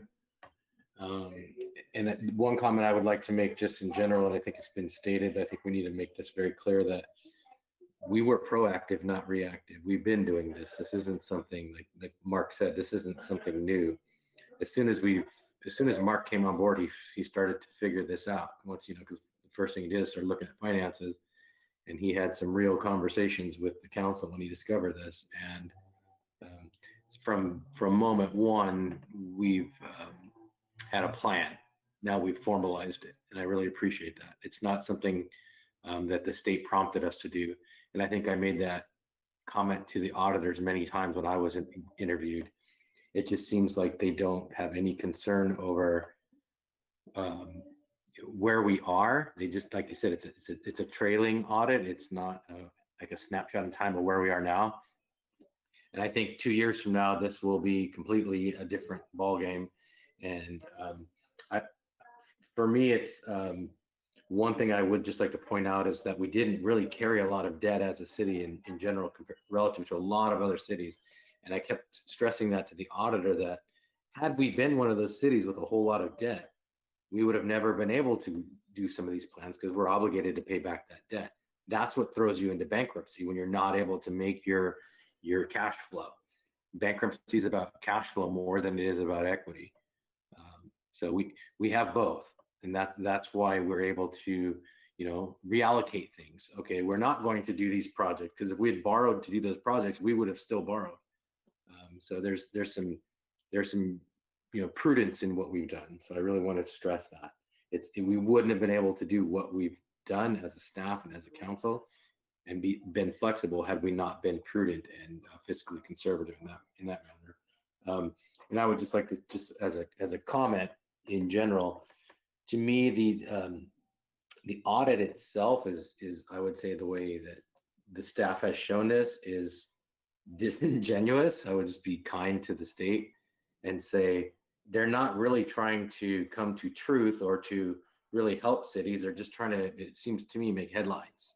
And it's not something that is beneficial, because if they came in here and were, I would say, truthful and honest with us, and we're trying to really see the numbers and come to a really good solution, I think the audit would have been more like what was presented tonight. It wouldn't have been rosy, because it's still not rosy, but it's not as grim as the state number. We're not the second worst financial condition city in California. I would say we're in the top third, if not top, at least top half, if not top third, as far as how much we borrow, how much revenue we have. Because that's really, if you want to compare it to a company, you would look at your assets, your liabilities, your short term, your long term, and I think we do well in all of those categories. There were some shortcomings, like council has said, in previous reporting, and really just some I would say some sweeping some things under the rug that were quite important, not by the current staff, but by previous staff. And I really think that needs to be made clear too. So I would say that from where we started in this audit to where we are now, it's night and day. And that, I would say, the reason that is because we did start before the auditor came in. So I really appreciate all the effort on this, and this document serves the city well. So thank you. Thank you. Any others? Yes. Vice Mayor, go ahead. Yeah. Okay.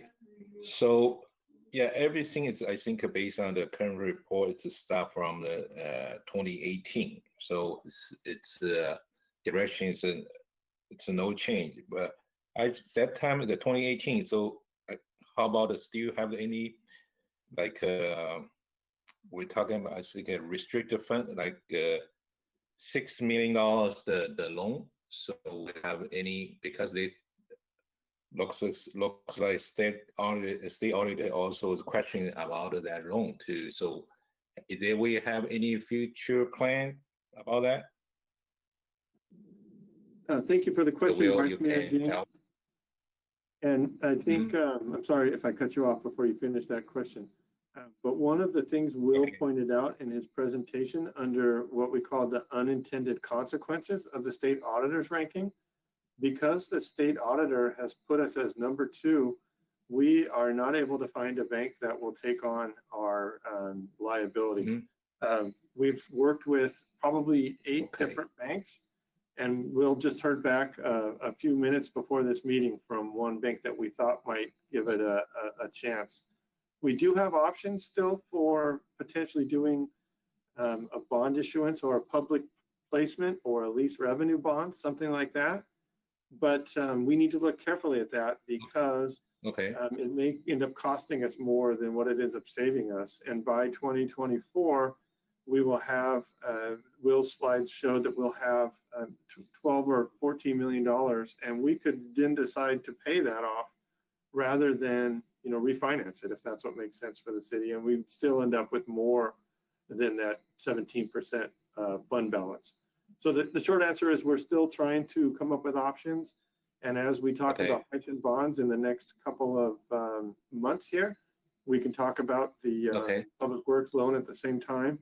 But I'll be honest, it's been very difficult because of that number 2 ranking to get the attention of banks.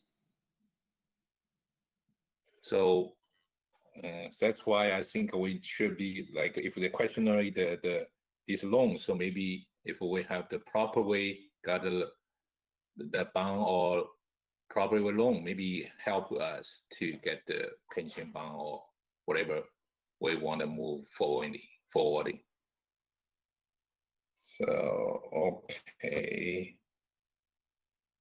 And the second question, it's the state auditors every year they did it, or it's every couple years? They put the ranking out every year. If we're just to separate, there are 2 things. One is the ranking that the state auditor does. That started in 2017 and is every year. The actual audit that the state auditor did was one time, and that is a few cities a year get that distinction, that unfortunate distinction. And we will likely see them again next year to do a follow-up audit. So that'll be every probably 18 months or so until we're out of the high-risk category. Okay. So that's meaning like next year they will be do the auditors based on the 2020 this year the number, not the 2020 number, right? So probably that will help us. Right. I'm sorry to keep cutting you off. Next year in August, yes, we will have that ranking based on the 2020 numbers. So really, it'll be 2 years before our numbers look better based on this year's numbers. Okay. All right. That's good to know. Thank you, Mark. Thank you, Mayor. Thank you. So, well, I just have a quick question regarding the liquidity, because I thought we had more cash at hand. For instance, we invest $16.5 million with this local agency investment fund. And that fund, we can sell it at any time and it become cash. Another thing is, I guess 6.4 was Citizen Business Bank. That's restricted, but we also have a 400,000 CDs account. So why don't we include all this as we're lookable cash? Yes, Mayor. The cash balance that the audit or the ranking looks at is just the general fund cash. So the investment report that we provide to the council on a monthly basis that has the 16 million in lay along with the other investments, that's for all of the funds of the city. So the general fund has 6.4 million in the cash that's on deposit with the loan collateral, and no unrestricted cash, but all of that that money that you see in LAIF is from all of the other funds of the city, the development impact fees, so on and so forth, sewer fund, CDBG, Prop A, Prop C, Measure R, all those other funds. That's a portion of their cash. I see. Okay, well, one more question regarding that, Citizen Business Bank. I remember it was 7.8 million, the original amount, and now it's 6.4. So it looks like we have taken out money. If the bank allowed us to withdraw, those funds, can we do that and put it at unrestricted money? For instance, say, next year we want to withdraw $2 million from this CD's account. Can we put in the unrestricted fund? Mayor, the unrestricted balance that's presented on the financial statements, it's an accounting number. So basically, the amount of restricted cash that's on the financial statement is the same amount that is outstanding on the loan. So basically, we need to have the unrestricted cash to match the loan, even though the deposit amount inside of the bank may be a little bit higher. So as we pay off the loan and the loan decreases, the amount of unrestricted cash will continue to decrease as well. Okay. And I'll add to that, Mayor, that all of our cash is pooled cash. So some of that is, it could be characterized as we build our fund balance for all of the funds that Will talked about earlier, which is, Measure R, Measure A, our development impact fees. And that CD that we have on deposit is actually earning higher than what LAIF or our other investment funds are earning. So while we could approach the bank and say, can we draw that down? It wouldn't make sense now that we have a higher fund balance than what that loan balance is. So as Will said, we write that restricted down every year by the amount of what the ending year outstanding loan balance is. And then the rest is just pooled cash that is earning what now is a very market rate or better interest rate. Okay. Okay. Well, I was just looking at the 2018-19, the white revenue.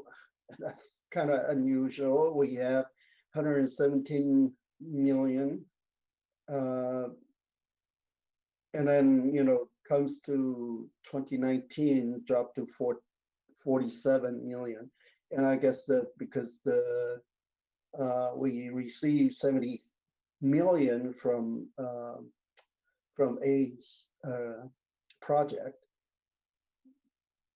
But if you look at the ranking, when we have a white revenue, it's 117, and that was 21. We were ranked as 21. But as soon as we lost that 70 million, it dropped to 2. So it looks like there's no way that we can keep up the same revenue, 120 million. I don't think that's realistic, So the only way we can do is to reduce our pension costs and our pension liabilities.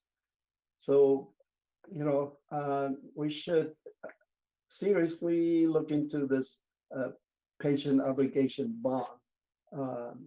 Otherwise, we'll have all these high risk under all these pension items. I think there are 4, and all high risk. So it's not easy things to do, but I think we have to change that. And especially, I'm kind of worried, actually very worried. This CalPER, next month, they're going to pass this new discount, rate, and it looks like, I don't know, I'm just, my guessing this, talk about maybe 6.5, 6.75, even 6.5, our pension liability will be increased 20%. So I don't know how we're gonna deal with this. But it's not just for San Gabriel, it's for every city in California. So, and that's why I thought maybe we should look into the pension obligation bond, to cover whatever we owe. And so, well, it's very detailed report, and there's a lot of stuff to absorb. And I want to thank staff spending, I don't know, hours to prepare this. Do we have to move for this, or just to accept? We do need a motion and a second. Councilman Pu has already made a motion, but we do need a second and a formal vote. I'll right. second. Okay. Councilwoman Chaka. Yes, the motion by Councilman Pu and second by Councilwoman Menchaca. Well, the city clerk, please take the vote. Councilmember Harrington, Aye. Councilmember Menchaca, Aye. Councilmember Pu, Aye. Vice Mayor Ding, Aye. Mayor Liao. Aye. Motion passes by a vote of 5-0. Next item, please. Item B, presentation on expanded transit services. Community Services Director Perez will make the staff presentation. Good evening, Honorable Mayor and City Council members. San Gabriel currently contracts with First Transit to provide our dial-a-ride service, which offers advanced reservation, curb-to-curb transportation for city residents age 62 and over, and individuals with disabilities. The service is available to destinations in San Gabriel and those within 5 miles of the city limits. The City Council has expressed interest in reviewing a new service model which would expand transit options, increase ridership, and provide a more updated system for our community. Earlier this year, the City Council approved an extended contract with First Transit to allow staff time to review and provide transit options for consideration. First Transit has provided a model that staff believes will meet the goals that the Council has identified. With that, I would like to introduce the team who will present information about this model. Rashidi Barnes of First Transit and Dustin Heimler and Sam Hawes of RideCo. Thank you, Rebecca. And good evening, Mayor and Vice Mayor and City Council members. Thank you for this time this evening. I know we may be running a little short on time, so we'll get to our slides. As Rebecca mentioned, my name is Rashidi Barnes. I work with First Transit. I'm on the business development team. And our goal, as we have worked with the city of San Gabriel for 30 years, our goal is to continue to provide sustainable transportation solutions for the residents of San Gabriel. With that said, we understand that mobility as a whole is changing. And so we want to make sure that we provide the city its best options when it comes to mobility and transportation. So what I'll do is I will kick it over to my RideCo team and Dustin Heimler here. Thanks, Rashidi. Hello, Mayor and Council. My name is Dustin Heimler. I'm the Director of Business Development for RideCo. Been with the company now for almost 3 years and very intimately involved in the planning process all the way through our implementation side. So really appreciate the time today. I'd also like to turn it over to Sam Haas to introduce himself. Hi, good evening, Mayor, Vice Mayor, and council members. My name is Sam Haas. I'm the head of service design here at RideCo. I'm responsible for really just getting into the detail of how on-demand services work in the various communities that we work in. And I will be presenting the service model, the expanded service model for you today. Great. Slide 2, please. Thank you. So just to provide a quick introduction on RideCo, RideCo is an on-demand transit software and solutions company. So we provide all of the routing algorithms as well as all of the data and reporting that actually comes through one of these projects. We were the first ones to launch in both North America and Asia for this type of service back in 2015.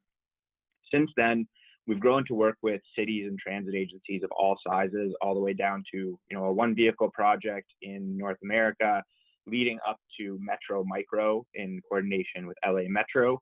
So we have some of our vehicles actually operating in nearby zones in El Monte and up in Pasadena. We've been working with First Transit for several years now on projects in Merced and in San Bernardino, and then we're just about to launch in Orange County. So once again, very excited to be potentially working with you in the future, and we really appreciate the opportunity to talk to you about our service model, which I'll turn over to Sam on slide 3, please.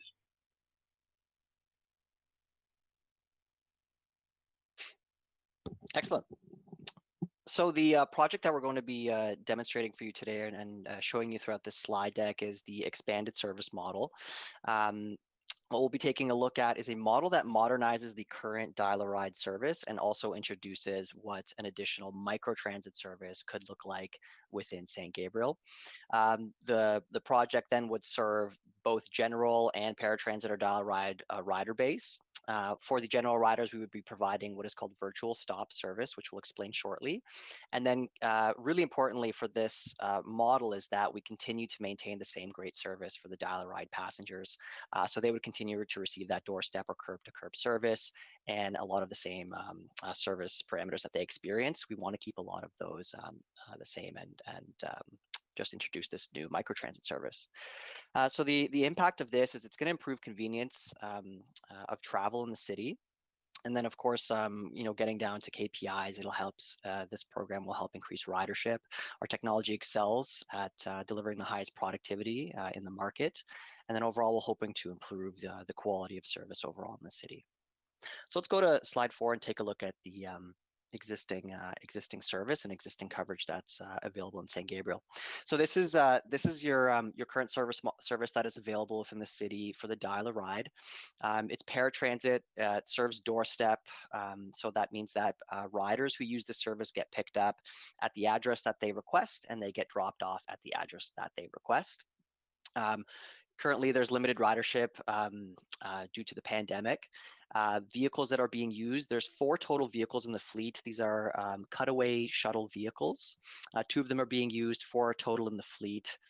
Typically, the average daily supportable ridership is about 30 to 35 passengers per day. Certainly with COVID, that has had an impact. The largest way that we've seen the impact of that is also within cancellations of the service, cancellations of rides. That can take ridership as low as between 18 to 20 rides per day. The ultimate impact of that is that it really lowers the vehicle utilization as well, especially with the current processes. A lot of them are manual, require manual scheduling, and not very reactive to the current real-time factors that might be going on the road. And so what we're seeing from that is a passengers per vehicle hour, which is an industry term, PVH, of 1.2 passengers.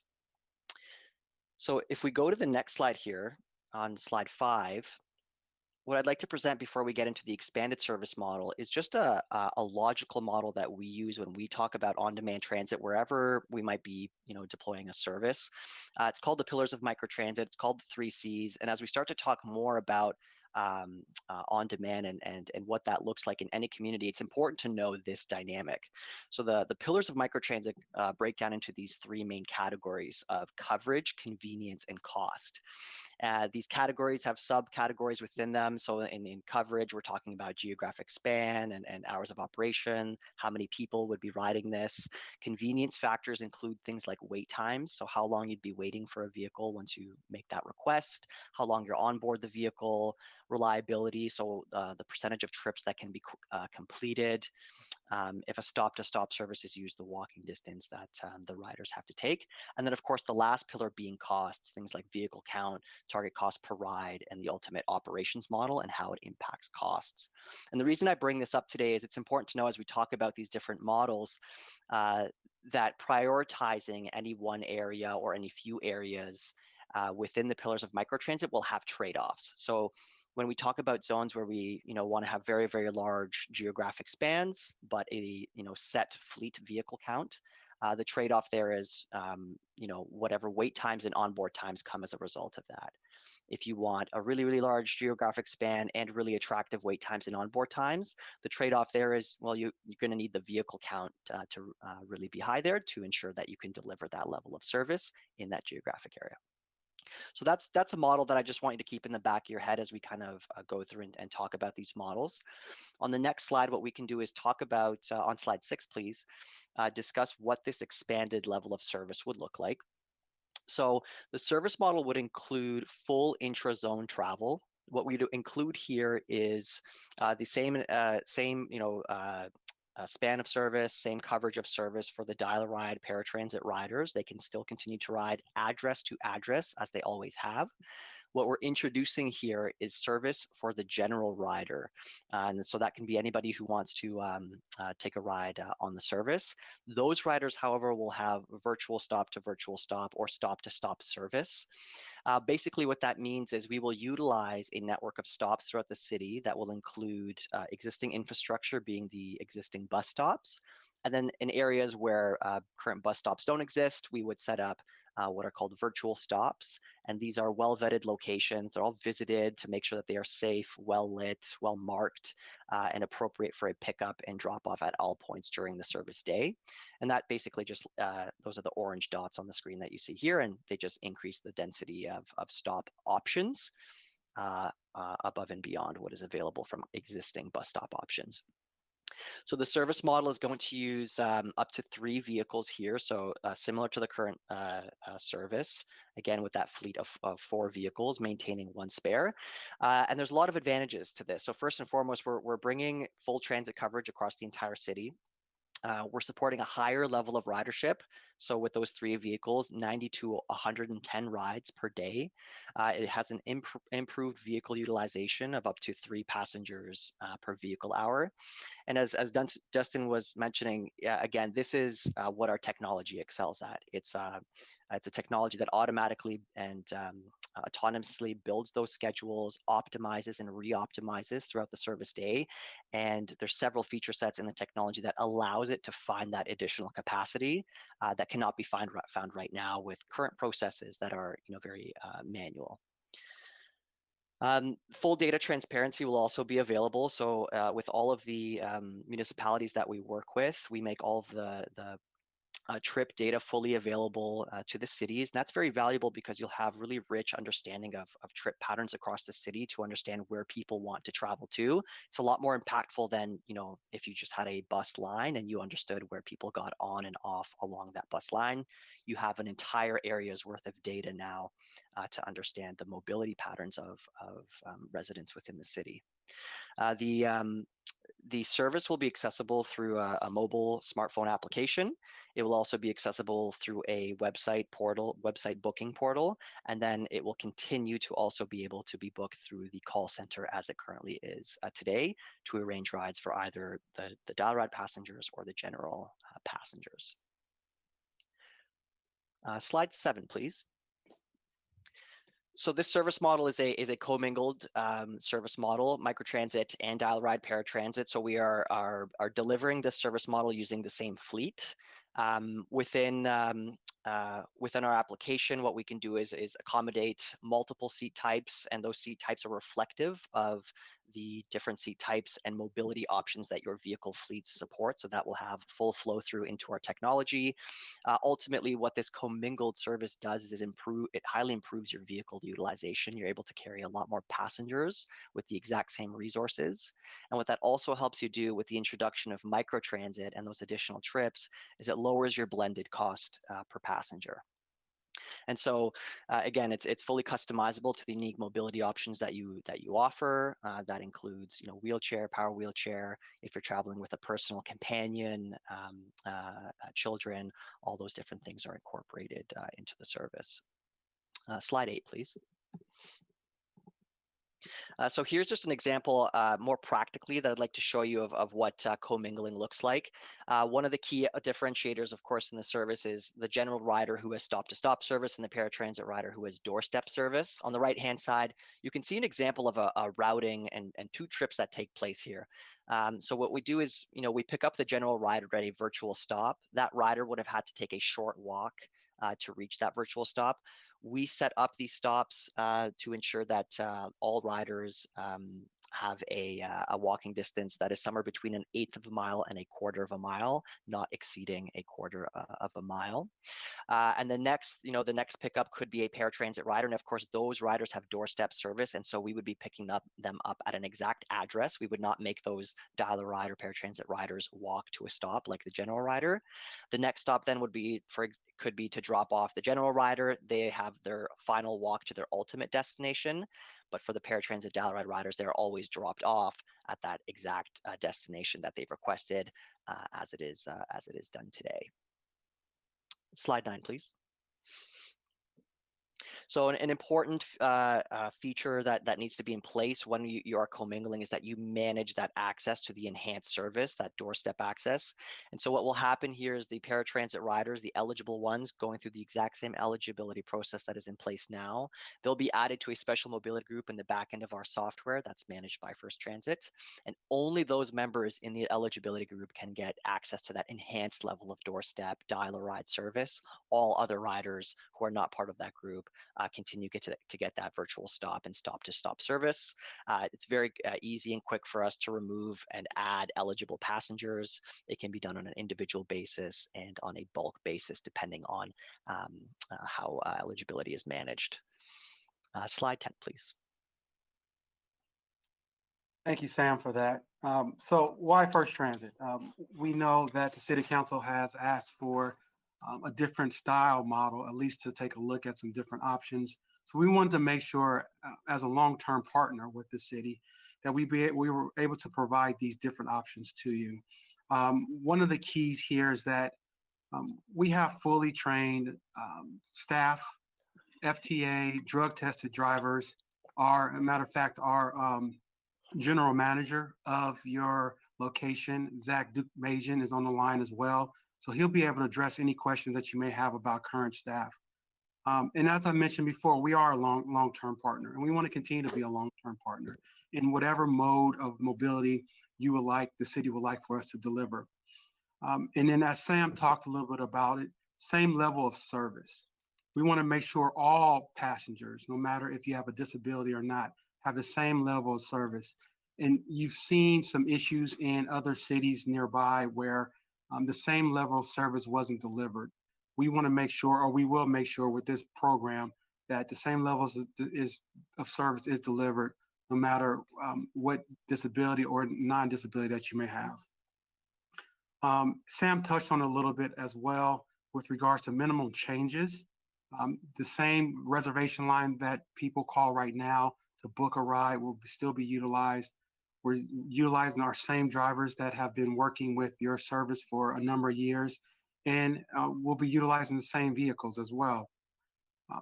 The most important thing to me with regards to microtransit or an on-demand deployment is the ability to be methodical and and be flexible. The on-demand program allows for you to take small bites at this. You don't have to do a full board delivery of on-demand. One of the things that we've seen in other cities that has worked is to maybe run services in parallel, work maybe with your dial-a-ride customers, get them engaged, identify what it takes to get them to adopt in this transformation or this transition, and then do a full city deployment. So the microtransit solution, once again, gives you an opportunity to take small bites at the apple. You don't have to do it all at once. And it allows for you to have more of or to deliver a proven system in the end. So with that said, I'm gonna pass it back to Rebecca, and we look forward to any questions that you guys may have. Thank you. Thank you so much to the Sorry. Thank you to the First Transit team and RideCo team for providing that information. Before we begin with council discussion, I just wanted to bring up a couple of points that were addressed in the staff report, but just to point this out. Staff did meet with representatives from Metro to confirm the sources of funds that could be used for this program.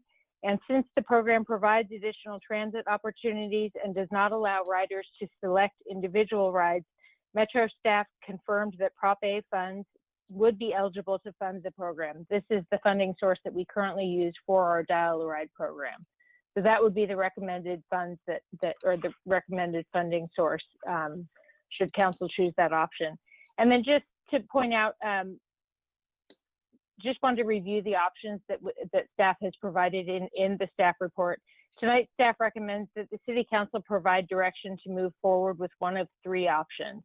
Either to return with a contract proposal to initiate a microtransit program with First Transit for 3 years, and this was the program that was just provided to you in that presentation. The second option would be to complete a request for proposal for a similar model. And the third option would be to continue with the Dial Ride service and not microtransit and enter into a new 3-year contract with First Transit based on the current proposal for the existing service model. Actually any of those options would require staff coming back to you with a contract, either to move forward with a contract with First Transit and RideCo as has just been presented to you, or to go back and do a request for proposal, or to continue with a contract for our existing service. So with that, and I know that Rashidi mentioned him, but I did want to mention that Zach Dubmajian, who is our general manager from the El Monte location and who we work most closely with and is most familiar with our current Dial a Ride program as it exists now, is also on the line. And with that, I'd be happy to answer any questions from staff or have our team answer any questions. Thank you.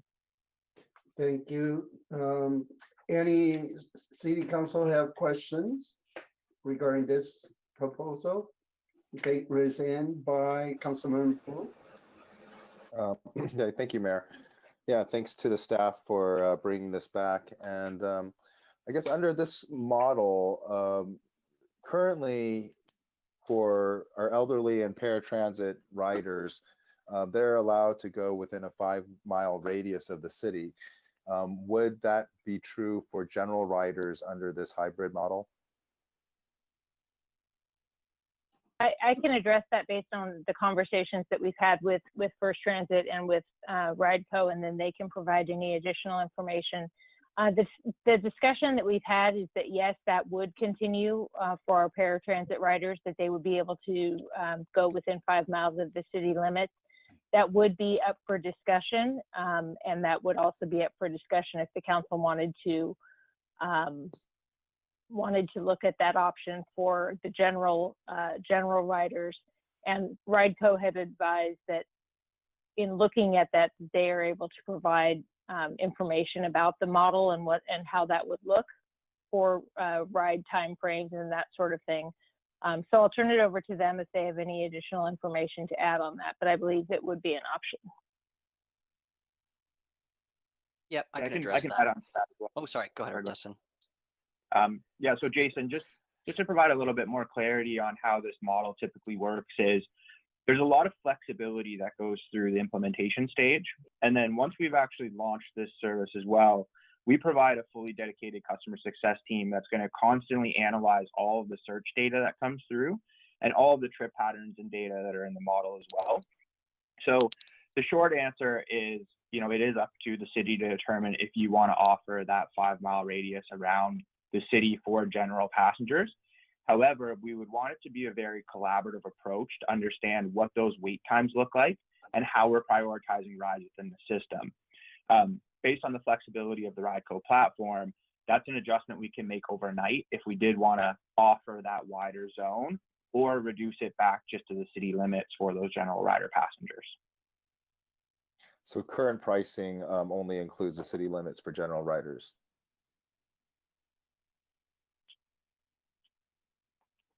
Yes, that is correct. Yes, that is correct. You know, and then, you know, currently for this, for Metro Rideco, do you service paratransit riders? Not at this time, just because LA Metro Access Service is separate. However, passengers that are within a particular zone and have a disability that would like to use the Metro Micro service are definitely accommodated. So our vehicles within the zone are wheelchair accessible, and we do accommodate some of those passengers, but LA Metro still encourages their paratransit riders to book through access services, just because those zones are not as restricted, because in our LA Metro project, we do have, you know, approximately 15-mile square zones throughout the city. What does that vehicle look like that you're using for the Metro projects? So there's a really big mix of the fleet right now, because we're testing out different vehicle types with LA Metro. But the main ones are Ford Transit 150s with 8 or 9 passenger configuration in them. And then they're supplemented with minivans that are right now Dodge Caravans. So smaller. For either company, do either of your fleets incorporate electric vehicles? Yes, First Transit has a electric vehicle, multiple electric vehicle deployments. For this particular project, we were proposing to utilize the current city vehicles to try to keep costs down. I'll note that, you know, basically at the end of this 3-year pilot, or I guess we can't call it a pilot, but this 3-year deployment, that, you know, it would, you know, you would be replacing these vehicles under this currently proposed model as well. I mean, could we get any kind of assurance or guarantee that they would be replaced with electric vehicles? That would be at the direction of the city if you want, if you want. We are the city. Yes, okay, thank you. So then if, for example, you know, part of the staff report here says that Metro would be, you know, potentially able to expand the its pilot programs to, you know, to other communities such as ours. My concern would be if we're able to convince Metro to do that for the San Gabriel area, would we have an option to be able to, and then pricing under that kind of a program would be either competitive or better? Would we have an option to be able to just switch over to that?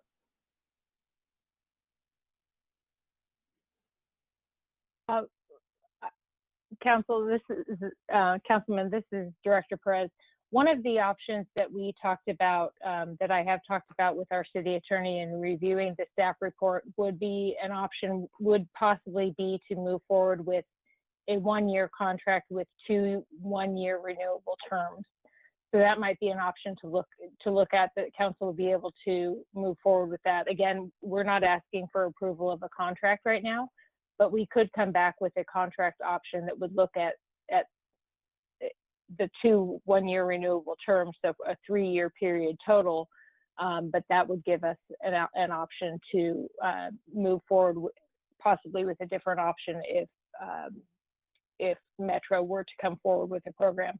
My understanding in talking with, actually with yourself and with Councilmember Harrington early on about this, was that this has been a discussion that Metro has been having for several years about the microtransit, and it's just now being implemented with these pilot zones. We have received confirmation, staff has received confirmation from Metro that San Gabriel will not be included as one of those pilot zones. So in looking at the options and in looking at moving forward, what we didn't want to do was to sit back and wait for Metro to come forward with something in case that doesn't happen. And in talking with First Transit and Rideco about the benefit of moving forward at this point would be that, A, we would be able to implement the program in our community. So we'd be familiarizing our community with with the microtransit program and with how it works and the platform. And moving forward with this option with RideCo is that our community would be one step ahead in that they would have the benefit of understanding the platform and being familiar with the platform of RideCo, which is the same company that Metro currently is using for their service, for their rideshare options. So we thought that this was a good option to move forward with and to present to council. Understood. Yeah, no, absolutely. I very much appreciate and like adding the on-demand microtransit service. I think that the only, population then that is potentially left out or left behind there is the elderly and paratransit riders that we traditionally serve through our Dial-A-Ride. In connection with that, how do current customers pay their 50-cent, fare for a Dial-A-Ride, with First Transit? Do they have something that's like an account, or do they pay? I guess there are fare boxes within the vehicles themselves. Is that the only means? That's correct. Yes, they currently pay through their fare box, as they enter the vehicle. And I assume RideCo, it's specified here in the sort of stuff in the back here that the general riders that you're proposing to serve through the microtransit service would pay $1 per ride. Would they be able to pay either at the fare box or via the app, or are there multiple methods of payment? Yeah, that's correct. So the payment model is quite flexible. So we typically obviously encourage accepting cash just because of the equity piece there. And we can also offer credit card payments in the app. We also have a stored value account. So if particular users want to add, say, $50 to their account, they can do that. And then it just deducts from that particular account as they take rides. And I don't think you had a chance to respond to the question about the electric vehicles. Are you planning, or do you currently have or plan to incorporate electric vehicles into your fleet? Yeah, so typically RideCo's overall model is just to be the software provider, but to your point, we do have several deployments that we actually provide the vehicles. We are currently in the process of retrofitting a vehicle right now that will be electric, that will be introduced into the Metro Micro project. One of the biggest challenges today with EVs and on-demand ride sharing or any sort of public transit service is obviously the range considerations. So, at this end of the 3 years, the way technology is moving, they're going to be a lot more sustainable on that battery front, which will be great. And we really need those ranges to come up closer to the 150-mile range for larger vehicles, which they're not quite there yet. But we have full intention of including them. As I understand it, under the current First Transit model, there's these 4 dedicated. Are they the 4 dedicated vehicles with 2 in service at any given time? That is correct. Yeah, we have 4 city-owned vehicles that we operate with 2 in service. First Transit owned it. Yeah, I want to clarify that those are not city-owned vehicles, right? No, they're First Transit owned vehicles. Okay. Interesting. So with respect to some of your other deployments and with RideCo, do you have dedicated vehicles for particular deployments? Can you restate? Can you? Oh, I was just wondering, RideCo, for some of your other deployments, do you have dedicated vehicles for those deployments? For example, I don't know if you do the El Monte one, or the, or even for Metro, which is a huge area, obviously all of LA County. I think there are certain areas that for which this program is being is going forward currently, but do you provide dedicated vehicles for those service areas? Yeah, so the RideCo platform actually operates best when there's dedicated vehicles on the road. Because what our system does is, as trips are booking into the platform, we provide everyone at the time of booking with a pickup time and, a pickup window and an arrive before time. Those times then are assigned to future manifests within the RideCo platform and constantly re-optimized. So the ideal model for the RideCo platform is to have dedicated vehicles, or at least a baseline of dedicated vehicles, and then add in or change the fleet depending on demand that you're seeing on the road. Okay.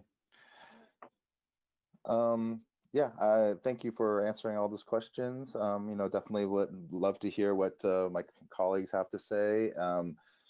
But based on this, because I think you were on the line and we just went through our comprehensive financial recovery plan. The cost for this contract has been escalating dramatically over the last few years. It's something that's definitely caused concern and consternation on our part. And so that is one, obviously the downside here, based on what's provided in the staff report as far as the cost increase. And honestly, I think that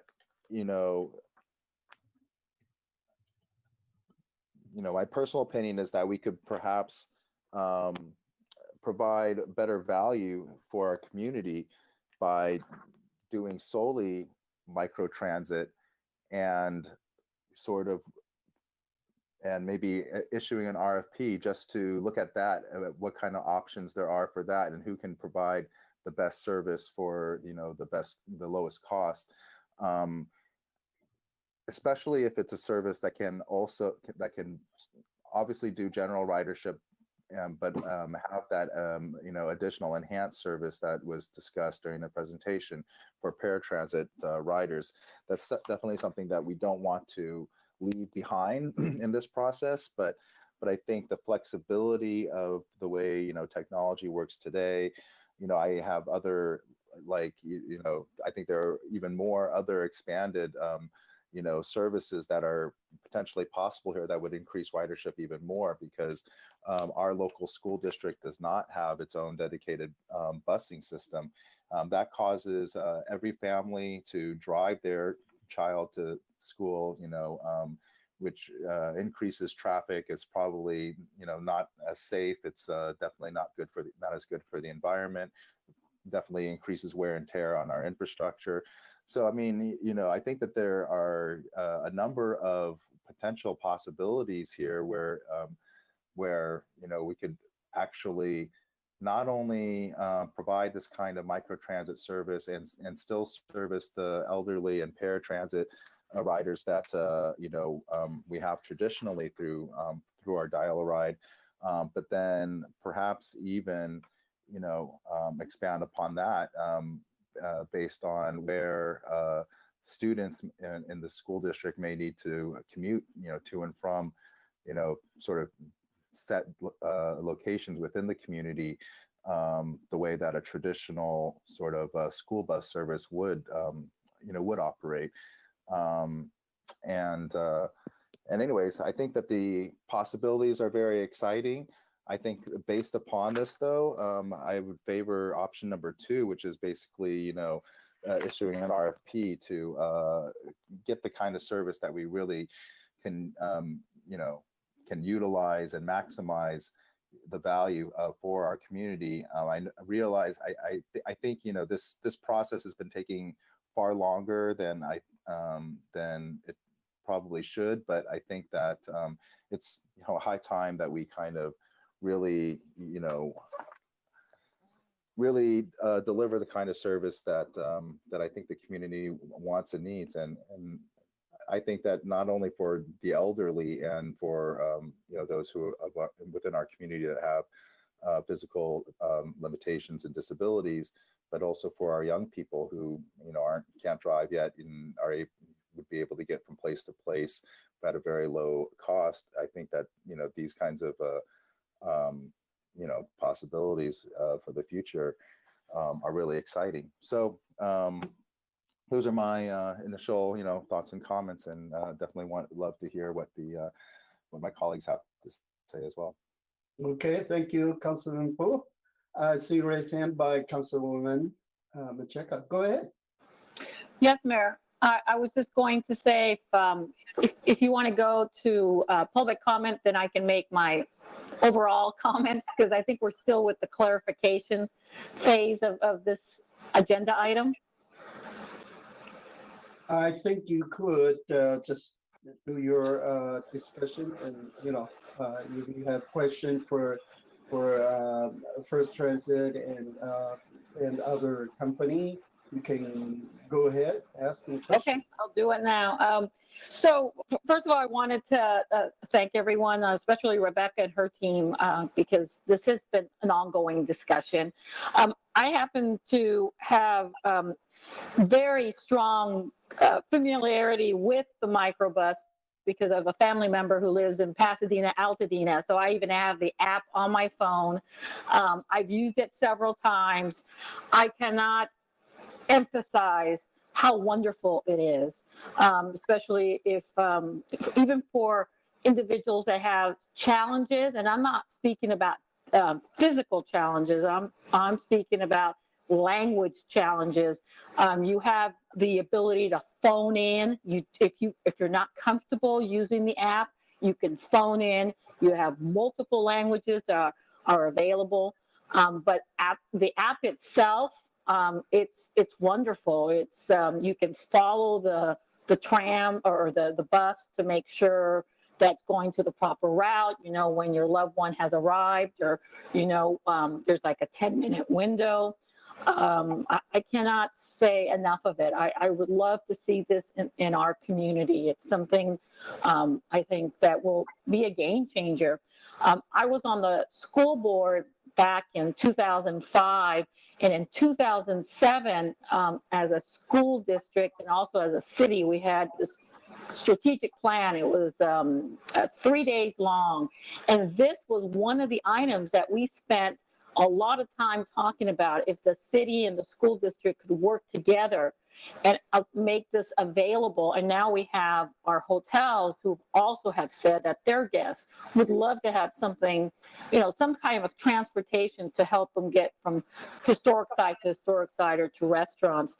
And so my first question was going to be, what is the prognosis or prediction? When would the Pasadena, Altadena model come to San Gabriel, where we could maybe unite with another city, Alhambra, Rosemead, Temple City? There's quite a few of us, but I think the answer is we don't know. There's nothing on the horizon for that type of plan. Is that correct, Rebecca? I don't have that information. I know that is something that we talked about internally with both First Transit and RideCo, was about partnering with other cities. And we, of course, talked about even more directly cities of Alhambra and Rosemead, for example, that are even, our immediate neighbors. So we talked about that, and I believe that we would have that capability to expand with RideCo. But I'm not sure what Metro's plan is for expansion of that service to kind of transfer between different cities. And I'm assuming RideCo, you don't know either, or what the timeline. I can speak to that a bit. And just before that, I appreciate the kind words. I'm really happy we were able to try the service, and it was a good experience for you. That's great to hear. From an LA Metro perspective, to get to the 9 zones that we have took almost 2 years of planning. So the planning process right now is relatively, I wouldn't say stalled, but on pause as we work through obviously the operational metrics to determine which zones are, the higher performing zones and what really works for the LA Metro network. So given the previous planning process, I would say it's going to be quite a while before LA Metro really rolls out any additional zones. One thing though that First Transit and RideCo have been doing in the background is First Transit actually manages transit for a lot of the neighboring cities in your area. So over the course of the last year, my team has been working really closely with Rashidi and Zach to understand how we could deliver more of an amalgamated transit option. So we have started looking at the other neighboring cities, where the transit gaps are, and how we can eventually create a more efficient network across some of these cities that, right now are each operating individually on, 3 to 10 buses, depending on what those cities are. we would be able to come up with kind of a unique model, I think, where we could provide very concentrated rides within local areas, but then also provide interconnectivity across those cities. Rideco also has an integration with a company called Transit App, which allows you to do multimodality trip planning. So if you did get to that stage eventually and you wanted to connect onto an LA Metro more express route or a train or something along those lines, you'd be able to do that all in one platform, as well as book your on-demand ride or your paratransit ride. Thank you. Based on your experience, have you worked with other cities who've also worked with their local school district? I'm thinking maybe along the line, school districts, there's lots of funding opportunities. Maybe there's a transportation stream of some sort that we can work with. Do you have any experience in those areas? Yeah, so from the Rideco side, I can definitely speak to that, and then I can turn it over to First Transit. So one of the big projects that we've been planning for quite a while is in North County. So we worked with them on a pilot in Carlsbad that was very focused on first mile, last mile. And as we had that project off the ground, they were doing a full system redesign, really focused on more commuters connecting between different cities there. They have about seven or eight cities in their coverage area. But one of their big gaps as well is student transportation. So we worked with the agency there to understand where those gaps are, what the travel patterns look like, and how to be able to have a flexibility around the fleet to be able to service those students in the mornings and the afternoons. Because of course, if you just roll this into kind of your existing ridership, you're going to put extreme supply pressure on your vehicles in those periods of time. And then obviously the people that need consistent trips at 9 a.m. are not going to be able to get them. So we have to look at that from a budgetary perspective to figure out how we can bring those vehicles in and what that model looks like, and then what we can do with the vehicles outside of those times that they're being used. So my question also was regarding to age, because I believe in Pasadena, Altadena, you had to be 18 years old. So I wasn't sure how you, how does that work into this model if we try to help students below that age, or is there an age limit, like 16 maybe and above, or is it all ages are available to, would this be available for all ages? So from the Rideco perspective, we're agnostic to that because that just gets identified in our terms and conditions. Outside of the Rideco side, I would turn that over to Rashidi or Zach to speak to for age restrictions. Go ahead, Zach. Okay, I can talk about it. Councilwoman, that all depends on, again, city advisement. I mean, we can go with 16, we can go with 18. All depends on you guys. What is your direction in that regards? Yeah, I think that's when the conversations have to take place, maybe even with the school district, because there will be a liability issue, clearly. But those would be some of the... And not to forget that they will be blocking the heaviest time of your morning from 7:30 to 8:30, and then again they will be taking your 1:30 to 3 o'clock, taking away your ridership for your 88s. So that is something that needs to be weighed, whether more vehicles or how would you like to proceed with that? Okay, and also the cost, whether it's $1 for students, or we know for the paratransit it's 50 cents, but what would be the cost for the students? So yeah, there would be further discussion, but I would also like to see something woven in there with our school district and our parents, and 16 and above. I understand the liability issue. Starting at 16, that's when the students start driving, so you get more cars on the road. That's would have an impact on our roads. Someone had mentioned, I know I had heard about some other cities using Uber and Lyft, but there was some, I guess, litigation that became an issue with, I know, one of our neighboring cities. Can you talk a little bit about that? What is the downside of using an Uber or a Lyft? Because I think it was very popular a couple years ago. Now you don't hear as much of it. can Yeah, speak to that. yeah, actually, Go ahead. go ahead, Dustin, you've competed with them, against them, I guess. Sure. Yeah. So Uber and Lyft have a very interesting place in the market overall in transit right now. We have kind of a loose partnership with Lyft, but they're also competitors at the same time to a degree. Two of the big challenges, or three of the big challenges that come to mind right away is, first off, it's contracted drivers, right?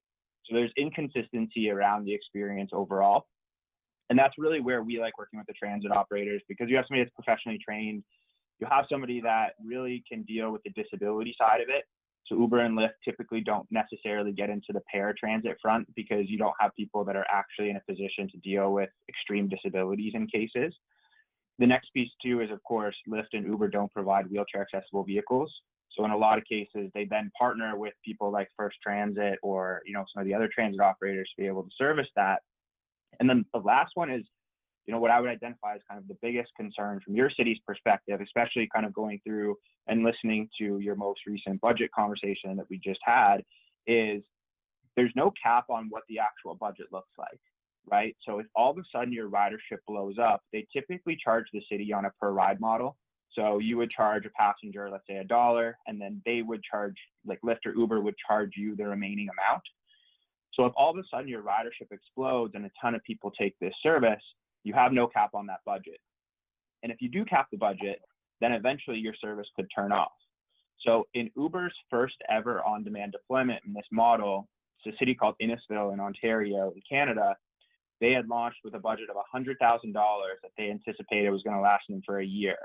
That current budget is now over $1 million because ridership is so high, and multiple times they had to actually cancel the service or limit the amount of trips that somebody could take in a month.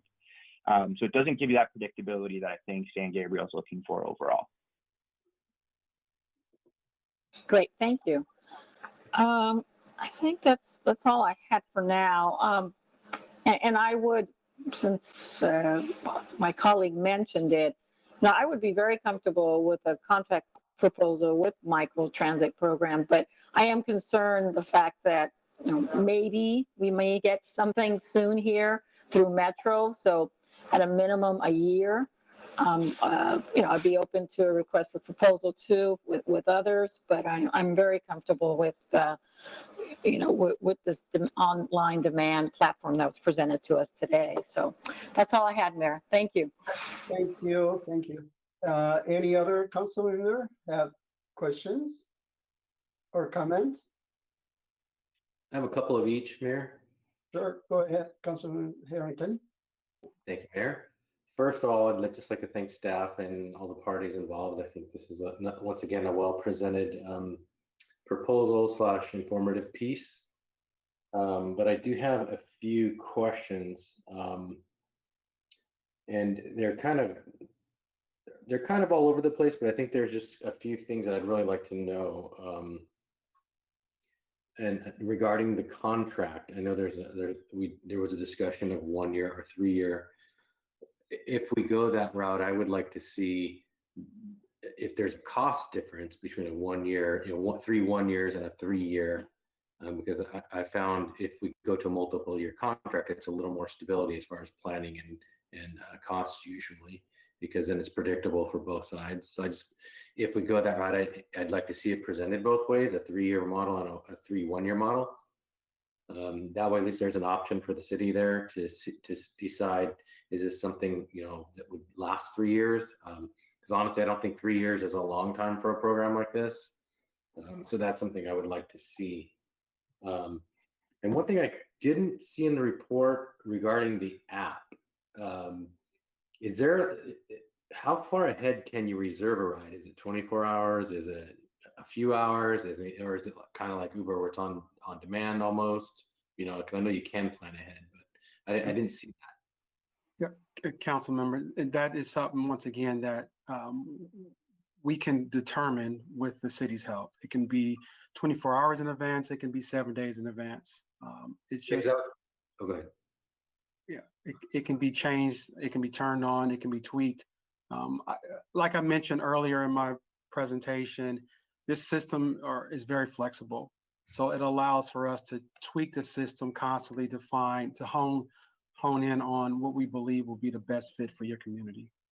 Perfect. Yeah, because I was thinking like it may even be by the type of rider. So we would continue to have our booking ahead for paratransit, and then for the general riders, it would be a little different rules. Like, you know, I wouldn't want people, you know, 5 days in advance planning something if they're a general rider. I would like to, you know, shorten that down quite a bit, and that's good to hear that we could make, you know, be flexible on that. I've actually done, you know, I'm part of the Metro Council for the regional council, and we've been going over this for years and years and years. I've taken a lot of these rides on just different services. We're supposed to ride the bus at least once a month. I try and do at least once a week. I just take little short rides here and there. We kind of audit the bus. I take the trains. I mean, I think it's a very important thing to, you know, to see how we're actually doing it. I could see myself and my family using this service. The one thing that I would say that I've noticed, just being with Metro, going to the meetings quite a bit, and I think it's going on 7 years now. The majority of rides, if you take the commute factor out, are probably 5 to 6 miles or less all the time, no matter pretty much where anyone's going. We've seen a lot of studies and data on this at Metro that the biggest barrier to people not taking these rides is, number one, the distance to the bus stops. It's the first last mile thing. I think this really cuts that way down. They don't stop where people want them to, and I think if you're only going an eighth of a mile, quarter of a mile, that's a very reasonable walk for most able-bodied people. I don't think, and where I'm going at there, I think that I could see our usage going up quite a bit once people understand this. And if we did that 5 mile, I'd want to be very careful. Like, maybe we don't go 5 miles at first. Maybe we say, you know, 3 or 4, because I think San Gabriel's 4 square miles. So if we go like a couple miles beyond, you know, you could get into, I can tell you this, I work in Pasadena. It's what, 3.6 miles door to door. So I can imagine, you know, 4 miles would be, or 5 miles would be nearly to Pasadena Eagle Rock border. That's a pretty good distance from San Gabriel. You know, we can go all the way to El Monte easily. So that, you know, every time you go a mile, that's a really big amount of you know, radius to cover. So I'd be careful about going, and I would once again differentiate between obviously the people that are using the paratransit currently and general riders. So we might be able to distinguish there. That's why I really do like the idea of flexibility. But I think the value to our residents is there.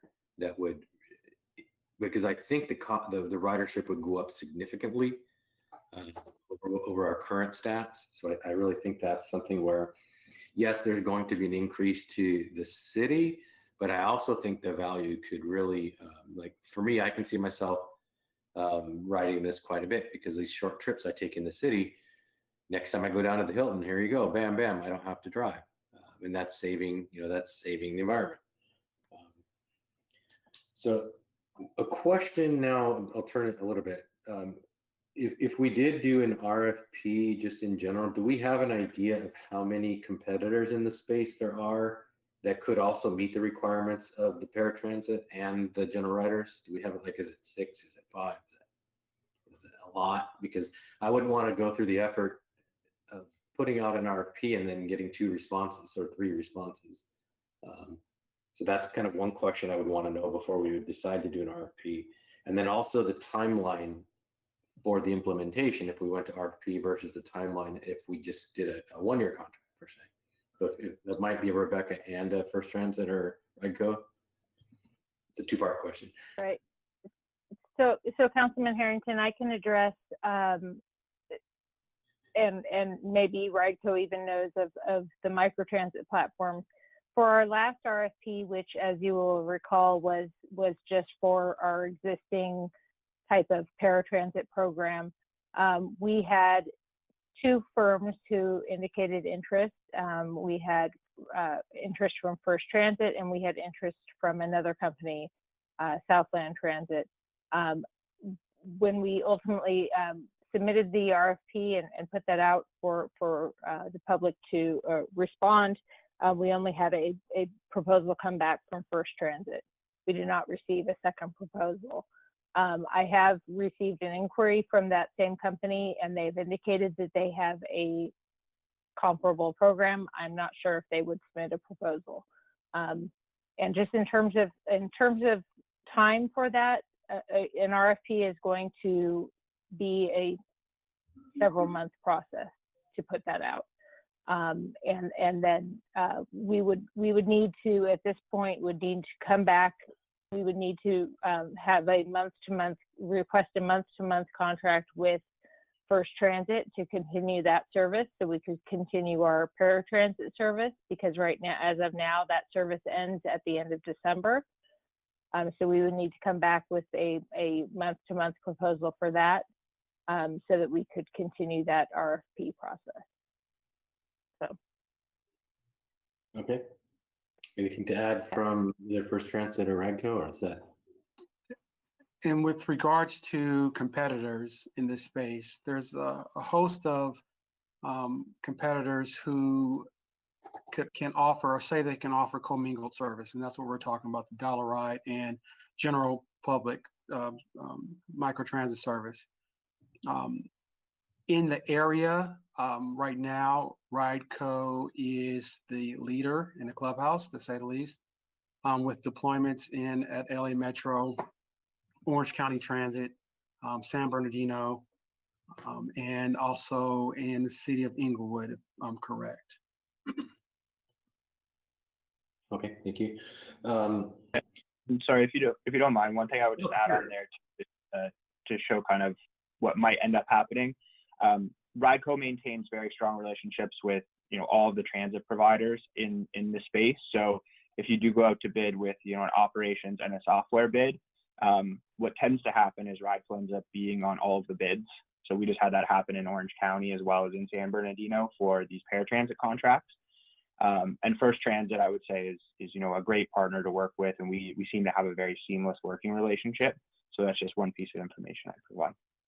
No, I appreciate that, because actually in my day job, I do administer RFPs, and that was going to be one of my questions, because we don't allow that type of relationship where one subcontractor or partner can be on multiple bids. We just, as a policy, we don't allow that. So that's kind of why I wanted to know if that, that's something that is happening out there, because I can imagine that would happen where people would be on more than one bid. Thank you. Another concern / question that came up, and I was thinking about this, and I think multiple people brought it up now, was the over flooding of the school commute. Because I was thinking about this when I first saw the proposal come out, or the presentation. How do we handle it when we have so much demand at one time? Does it just say, sorry, we're full, or what? How do we handle the people that want to start using it every day for school, and it's basically a mad rush to get your app open and get there early and all that? I'll let Dustin or Sam talk about the back office and how you can manage schools and with regards to rides. Sure. So there's a few different approaches we can take on school trips in general. There's also a nice feature set within the platform that provides some clarity around demand options. So the first is, if you do have a sense of how many students are going to be taking this service, we can offer multi-day pre-scheduled trips. So this kind of goes back to your initial question around pre-scheduling. So within the Rideco platform, there's 3 different mechanisms for pre-scheduling. There's something called subscription trips, which typically we have paratransit users on that are going to the same dialysis appointment every week for the next 5 years, whatever that looks like for them. The next is pre-scheduled bulk booked trips. So typically we open those slots out for 30 days or so. And then people can book in, that first mile, last mile, or to school or whatever that looks like at 8 in the morning, and their return trip in the evening. So it's very convenient there. And then the last is just the standard pre-scheduled trip piece. So once we open up that pre-scheduling, whether it's subscription trips or it's the bulk booking, it gives us a much better sense of what that actual demand is. We can also work with the city to basically conduct surveys beforehand to get a better sense of ridership, so we can be prepared on the supply side. The next thing is a configurable search function within the platform. So in Rideco, it's not like Uber where you just press a button and you get a ride. You actually search for a trip. So if you search for a ride at 8 a.m., it's going to return 5 trip options for you. Typically, those trips are going to be in 5-minute intervals. So the first one would be 8 a.m., the next one would be 8:05, and so on. We always provide one of those search options, though. So we can basically control how far out those trips go. So for example, if I search and there's a really high demand period at 8 a.m., then we might provide an 8:30 trip or an 8:45 trip. And that really helps move around the demand profiles of particular passengers to be able to slot in those excess trips that you might be facing. And then the system provides an arrive before time. So every user knows when they're actually going to get to their destination. And that arrive before time also provides a lot of flexibility within those demand patterns. So the Rideco platform just naturally gets higher ridership and can accommodate much more of those peaks. And then with the data, of course, we have to work with the city and first to understand exactly what the supply side would look like at those periods. Okay, thank you. And I think I have another two-part question related to that. So let's say we do become very popular and we are the ride of choice for our San Gabriel residents and students. What's the flexibility of adding vehicles? And then also, I would say maybe adding a cost, maybe a higher cost depending on need for general riders, like more than $1, let's say $2 or $1.50, to kind of balance the supply and demand kind of with a market approach. So if we are getting a bunch of people, that we get so overwhelmed, but that say we do get overwhelmed. I think raising the price a little bit and supplementing the cost to other riders might be a good idea. So. To answer your question with regards to the price or the ride cost, that dollar fare is just an example of what we believe would be a good starting point. Once again, the service is very, very flexible. If council comes back and says we want to start at $2 for general fare, then that's what the fare will be set at. We were just trying to provide some type of starting point so we can have this discussion. And then secondarily, with regards to the vehicles, if city council requires or requests us to bring forth electric vehicle options or just additional vehicle options, those are things that we can provide as well. Okay, so along those lines, how does the ride cost affect our contract? Would it if we had a higher ride cost, would we have lower initial contract, or is that simply just Yeah, the ride cost does not impact our contract. It's just a part of the overall proposal. Okay, so that's not. If I can, sorry, if I can speak to that though, on our current invoices from First Transit, we do see a reduction based on the fare box that's received. So I would assume that same process would work with these invoices, is that fare box would be reduced from the overall cost of the contract. Is that correct, Rashidi or Zach? Correct. That is correct. However, I think Councilman Harrington's question is how are we setting the fares? And the fares are that dollar fare or $2 fare, Councilman Harrington, is something that is set by the city and not by First Transit. Yeah, I think my question to that end was, if we had a higher fare, how does it affect our bottom line? Like, is it less money to the city? More money to the city? Right.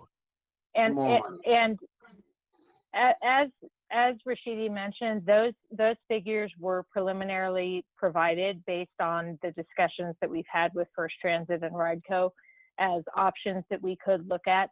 If the council was interested in having a separate, I'll say, study session or session where we discussed some of these kind of parameters, if you will, of what the service would look like, i.e., would there be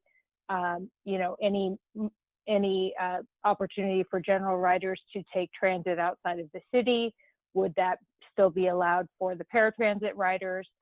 Those are things that are definitely up for the council's discussion and discretion.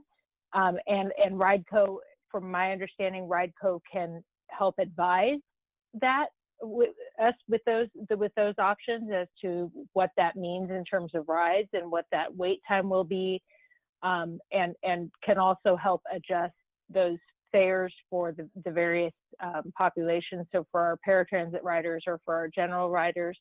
So if the council, those are not things that we have to finalize tonight, but if the council would be interested in having a further discussion about that, we have not initiated any discussion with the school district about this. If we wanted to have an initial discussion with the school district, that would be, we could do that as well.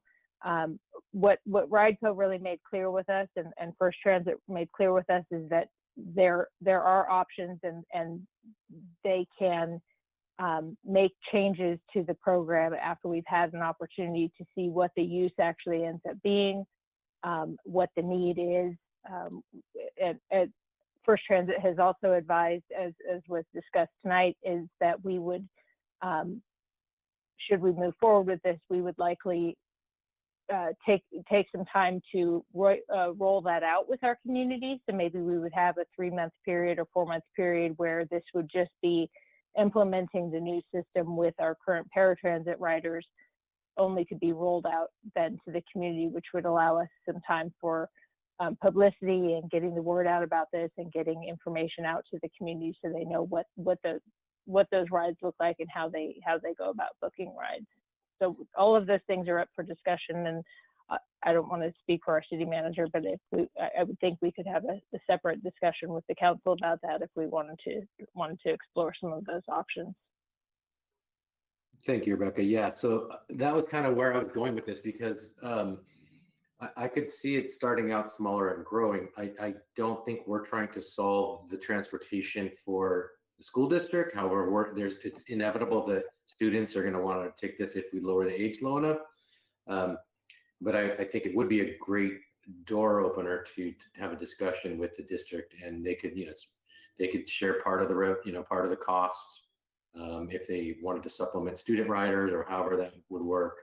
But I think that the flexibility is what I'm looking for. So that's at least something that we could plan for. We could take a measured approach, and get in there and say, hey, we have this operating now. Here's what we can offer. What do you bring to the table as the school district? And then it helps helps them manage lower traffic. It makes it a safer environment for students when there's less vehicles. Makes it more convenient for parents. And I imagine the age policy would have to do with the school district more than us, because I can't see us making the age, personally, myself, under, I would say 16 or so right now, unless the school did some partnering with us, because I really think 16 is a reasonable age, but I would think I would even start at 18 right now as we start it, and then kind of lower it as we see, because I think there's a lot of kids out there that would ride this if it was available. I know my kids would, but they're over 18 now, but they would ride this right away. It's a lot more convenient, like to go to, they have friends over, one of them drives, the other one Ubers, so this would be a lot better because a lot of her friends are local. I could see her using this service as opposed to Uber or Lyft, and it would save quite a bit of money. So I really like the idea. It's very encouraging to see this. And then moving down the line a few years or months or whatever it is, I could see us partnering with the other cities around us to expand it. And then that way it really is a network, because I think that is the way Metro is going to be going anyway. They really are. The fixed route is going to be very limited. It's going to be a lot less than it is now, because this door-to-door or multiple rider model will eventually take over. I think it just makes more sense. So I think if we're on the front end of that, we'll be in a much better position. So I really do appreciate this. And that's all my comments and questions. Thank you. Okay, thank you, Councilmember Harrington. Let's see, Vice Mayor Dean, go ahead. Yeah, thanks to Rebecca, the community service, they did this kind of research and expanded for the general rider. So I think the previous council member already asking a lot of questions. I need asking too, but just want to clarify So for if we wait on currently wait on the ride code, it's if people want to ride it, so they can same day to do the reservation, or have to how long the timeline?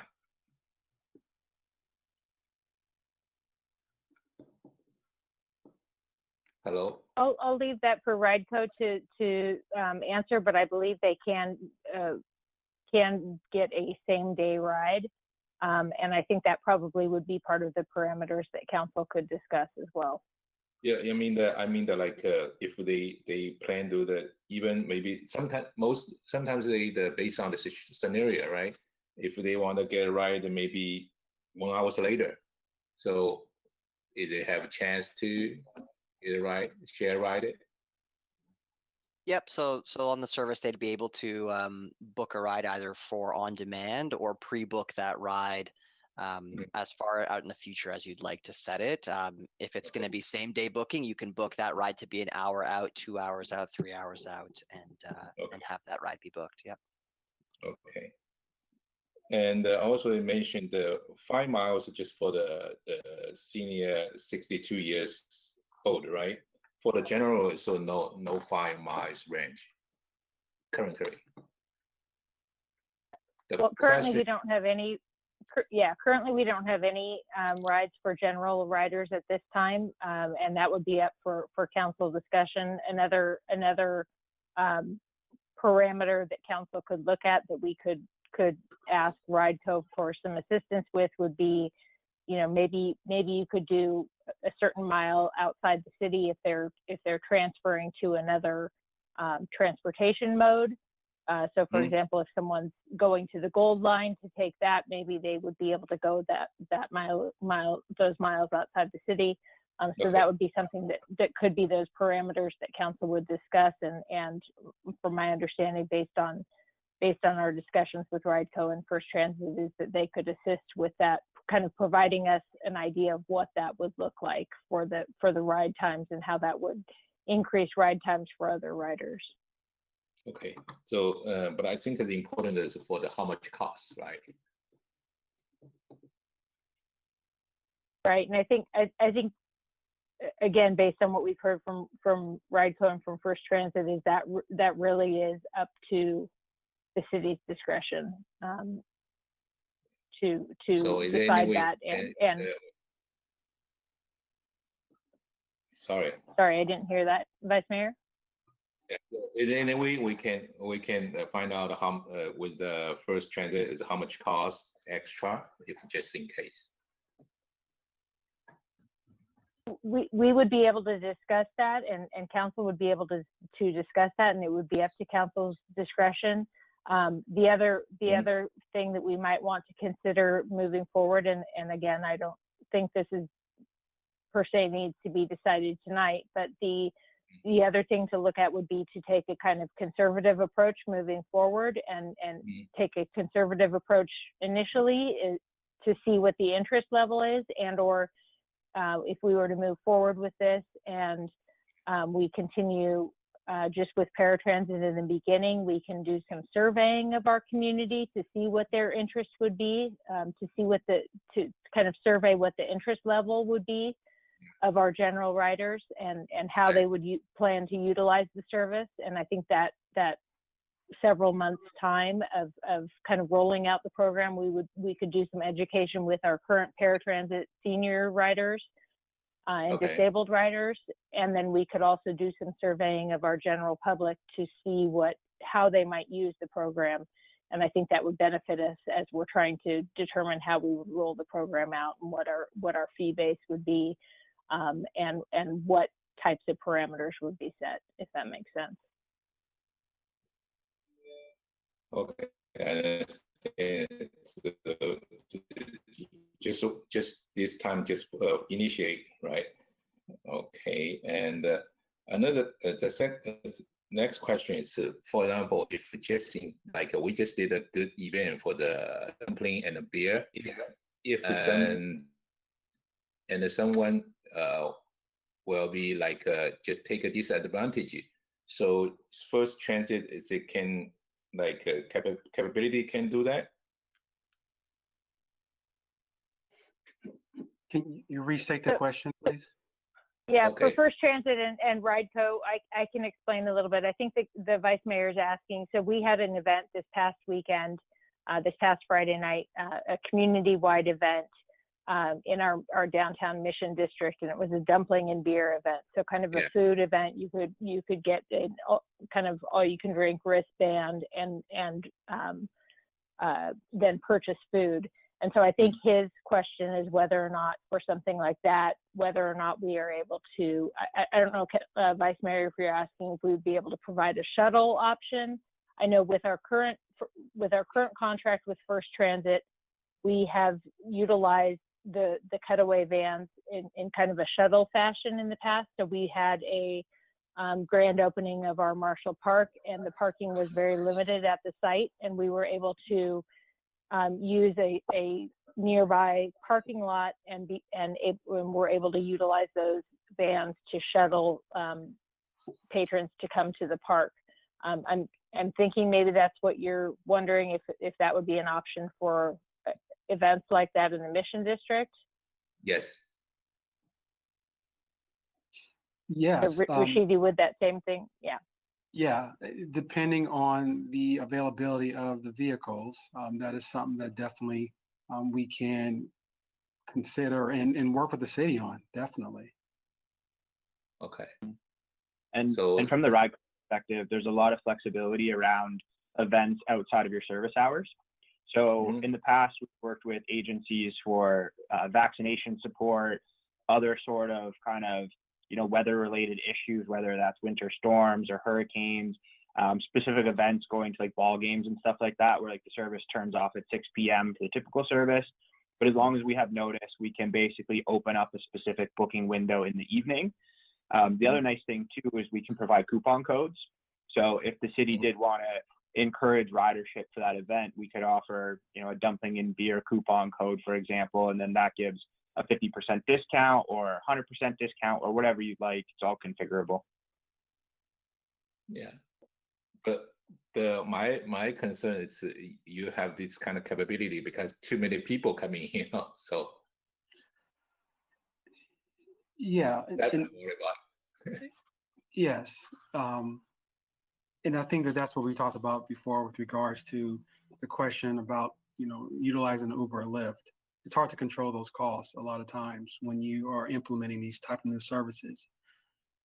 When working with a First Transit and a Rideco, at least you will have a lot of opportunity to manage your costs better. We can work out a situation where we turn off the system at such and such time, or a certain lever is met where we just say no more rides. Those are all things that are configurable, and we will work closely with the council and the city on identifying what those levers would be if we were to even reach that max threshold. Okay. All right. Thank you. And Vice Mayor, in terms of that dumpling and beer event, what I would recommend, just knowing, because the parking does become an issue in the Mission District. We've all seen that, and I saw that for myself on Friday night. What I would recommend with something like that is, rather than people trying to book individual rides from their homes or near their homes, would be that we would utilize a parking lot within the city that is not directly close to the Mission District, but close enough that we could utilize and request use of those cutaway vans as a shuttle, more than people taking individual rides. I think that would be more efficient. So basically, people would go to that alternate parking lot, park their vehicle, and then be able to be shuttled over to the Mission District.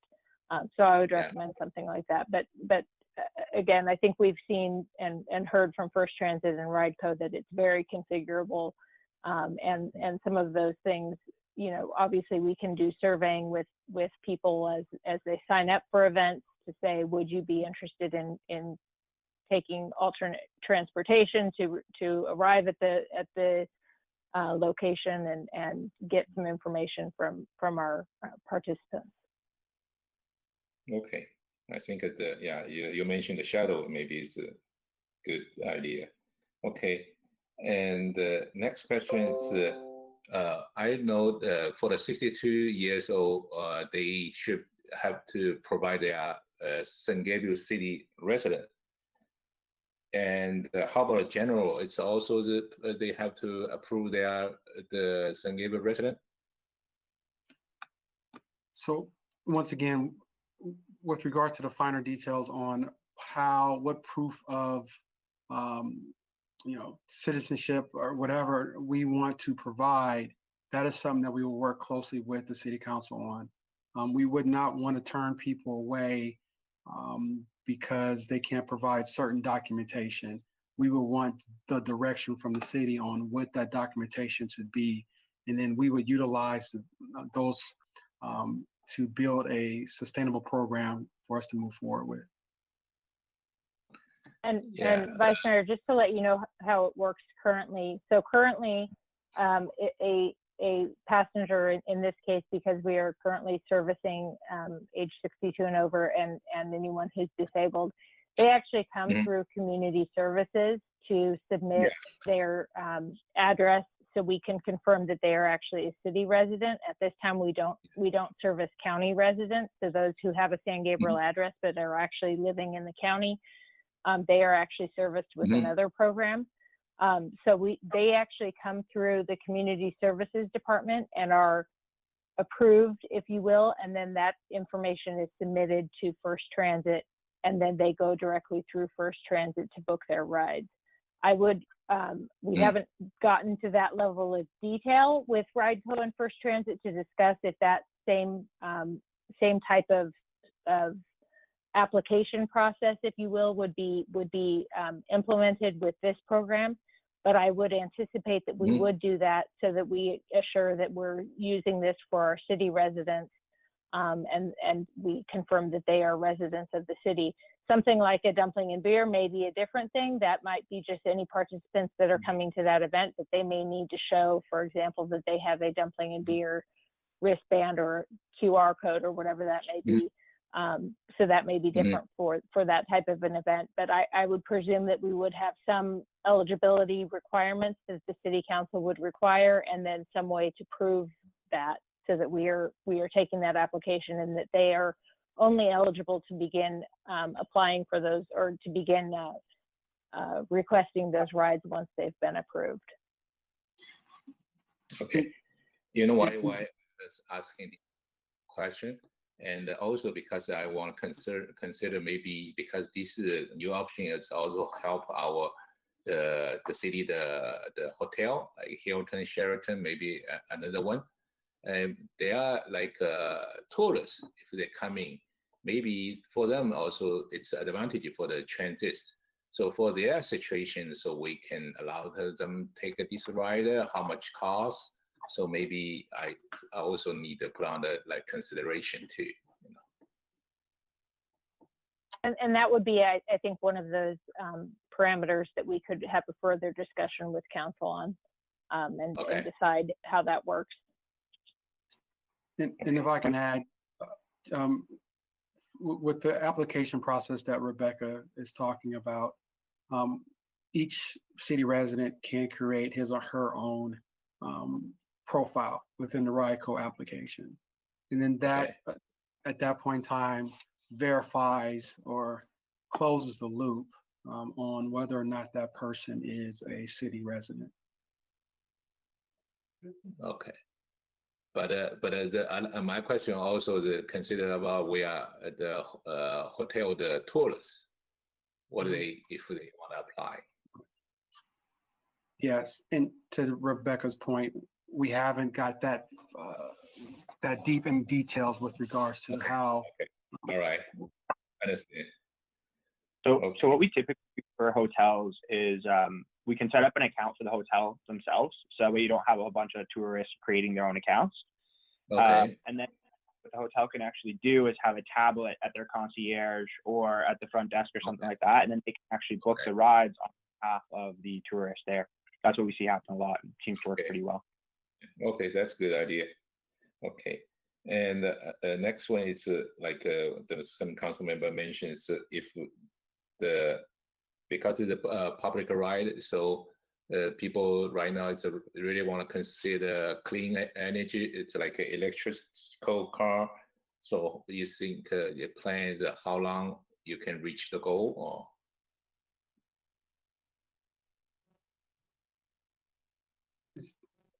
Is that a question for First Transit? I'm sorry. Oh yeah, that's for the first transit. Yeah.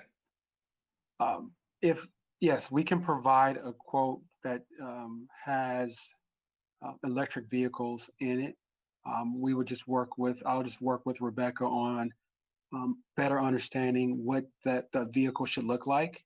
And then we can work on providing that quote to you as soon as possible. Okay, thank you. And then I think the last question, it's based on current we already have the contract with the transit is monthly by monthly or the annually, Rebecca? So our current contract is a month to month. It actually was a contract through June with the eligibility of a 6-month extension. So that is through the end of December. So it's currently a month to month with First Transit. So that's why I indicated in the staff report that the options we would need to come back. Either whatever option the council selects, we would need to come back with a new contract. And if we were looking at the RFP option, we would need to still come back to request that council approve an extended contract with First Transit, because the RFP process would not happen. We would not have a new contract or to come back with to the council with by the end of December. If that makes sense. So based on previous answers, the only First Transit to have the answer submitted the proposal, right, for the previous RFP. Right, correct. The previous RFP, which was for our essentially our a similar program to our current existing paratransit program. It did not include any of the microtransit. We received one proposal, and that was from First Transit. Okay. So, but the RFP, you say probably take another half a year to do that, if we do that. Typically, the RFP, once it's complete, which the RFP process, obviously we have a previous RFP, but it was regarding our paratransit, so it would need to be updated to include the microtransit as well. That is a big process to complete an RFP and then to put it out. Typically, you're putting that out for at least a 2-month period, and then getting those proposals back, doing interviews with the proposing firms, and then coming back with ultimately with a contract recommendation for the council. So it ends up, you're probably looking at about a 6-month time frame. Okay. And okay, but if we're based on currently the monthly by monthly, just in case that we add on the micro transit, it's monthly, how much difference, the cost? Out of fairness to First Transit, they've not been asked to provide that information yet. They provided this proposal to us not as a response to a request for proposals, but just in terms of they knew that this was something we were looking for, and so they've worked with us to provide these costs. That's why we didn't go out seeking proposals from other firms. So. I don't believe First Transit, and Rashidi, correct me if I'm wrong, but I don't believe that First Transit is prepared to provide a month-to-month proposal at this time to continue with our existing paratransit service. No, that's so yes. Actually, I just want to know what's the difference. Yeah, go ahead. So to answer Rebecca's question, no, we're not prepared at this time to do that. but I saw on the staff report on the number 3, that's the price difference. It's for the annually, right, Rebecca, right? Vice Mayor Ding, this is Mark. Yes, in the staff report, there is a monthly cost that's about $5,000 more a month, using rough numbers for the addition of the microtransit, but that's based on an annual contract. So we couldn't go month to month, just adding $5,000 for the microtransit, but it would cost about $5,000 more a month for that 3-year contract. So annually, like around the $60,000 difference, right? That's correct. So currently we have the based on the current annual. Okay, it's based on 2020. It's 471,000. It's in if we add on this microtransit, it will be 539,000, something like that, right? That's right, and it's about $6,000 more a month is a better estimate. But yes, the difference is $471,000 if we continue without the microtransit, and $540,000 if we go with the microtransit. Okay, all right. So yeah, okay. For that's I really like this. The Rebecca submitted this idea, so we expand the public service to our.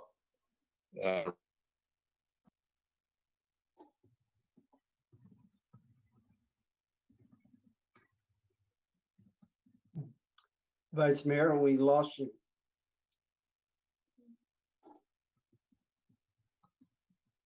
Please unmute. Hello? Yeah, okay. Hello? Go ahead. We can hear you now. Okay. Okay, sorry. So Rebecca mentioned it's like a 1-year contract and plus the 2-year option, right? That's your another suggestion too, right?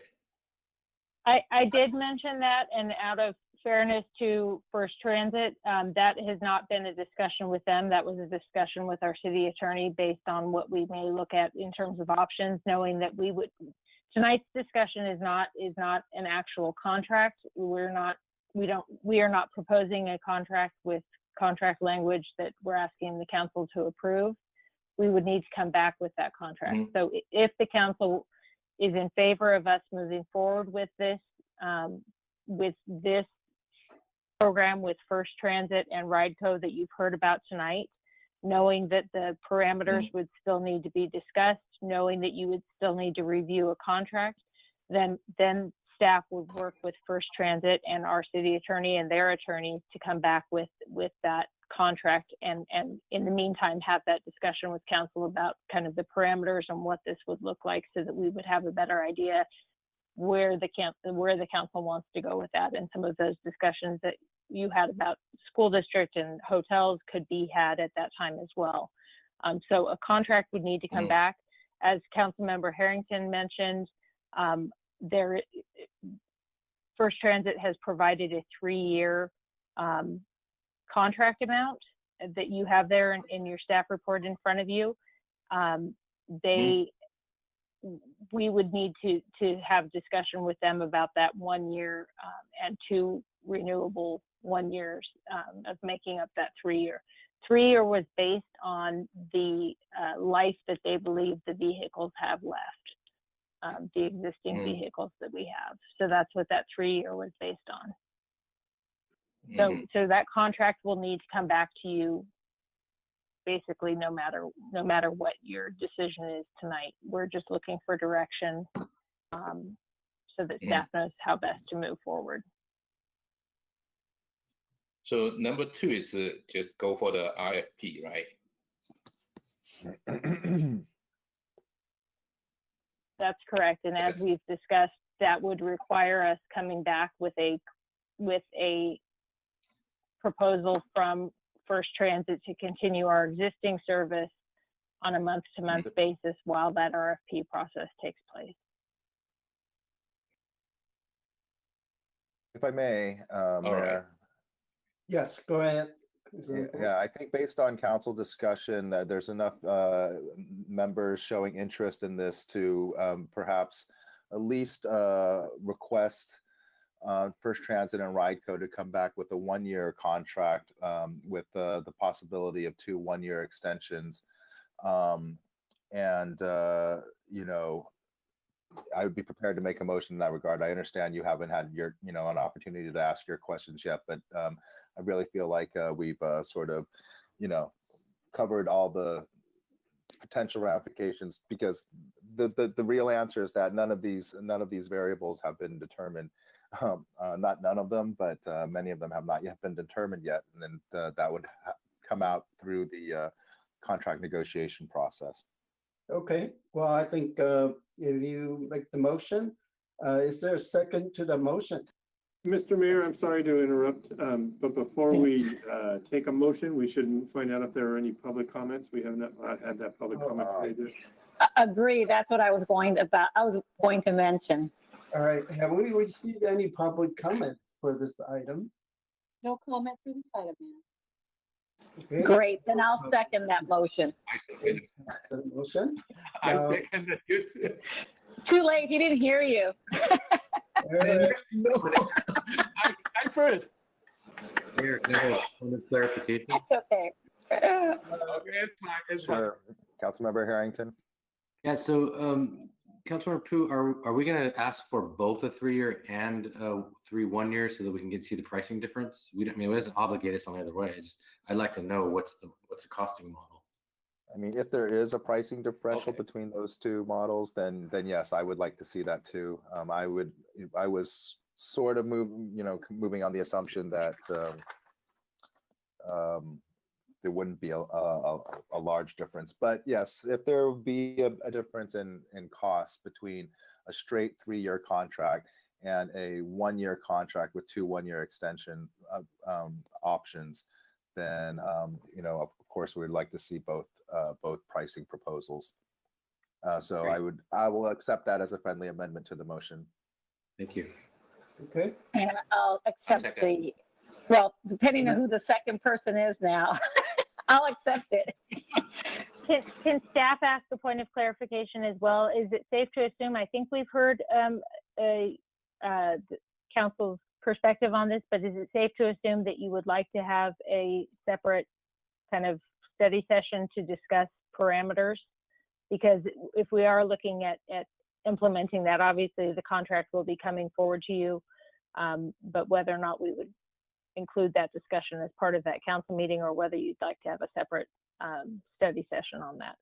I'm in favor of that, a separate study section, because everything is just preliminary. And I like this idea, the micro transit, because we can increase the ridership at least 5 to 10 times. We can lower each rider cost so much. So I think this is a great idea. However, I think we have to limit to 18 years old and up. So, well, that's part of our, next study section. Okay. Sure. So, okay. Thank you. City Clerk, please take the vote.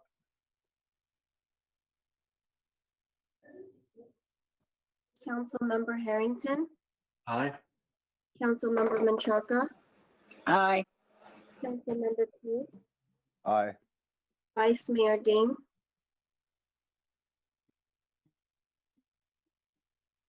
Vice Mayor Ding, Mayor Liao. Aye. Aye. Motion passes by a vote of 5-0. Thank you. Next item, please. Mr. Mayor, before the city clerk introduces the next item, I just would point out that given the late hour, there isn't a need that we need to do this next item for any time sensitive purposes. So if council wants to put this off to the next meeting, we certainly can. Okay, is there a motion to move the, those SB 9, SB 8, SB 10 for next city council's meeting? I'll move that. So move. Okay, so move. I'll All right. second. Yeah, I think we have to vote on this. So, yeah, city clerk, please take the vote.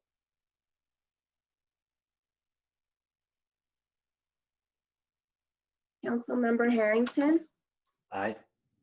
Councilmember Menchaca, Aye. Councilmember Pu, Yes. Vice Mayor Ding, Aye. Mayor Liao. Aye. Motion passes by a vote of 5-0. Okay, well, I guess it's been another long night. So is there public comments after this? No additional public comment, Mayor. Okay, thank you, Chief City Clerk. Next item is City Manager's Report. Thank you, Mr. Mayor. I regret to inform the council that our elevator inspection didn't go as we hoped today, so we don't know for sure if it will be ready for December the 2nd. So my question for the council is would you mind having the next council meeting at an alternate location like the Mission Playhouse, or would you rather go virtual one more meeting for December the 2nd?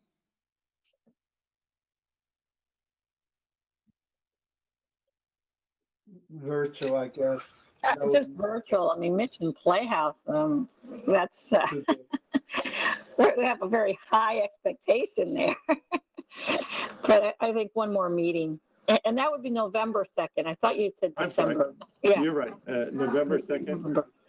That's right. And if we happen to get the elevator inspected before that, I can let the council and the public know, and we can do it in person. But as a fallback, we can do it virtual. Okay, Thank you. That's all I have. thank you. So, yeah, next council meeting still using Zoom. We're not gonna have an in-person meeting. Now, next item is council comments and conference or any meeting reports.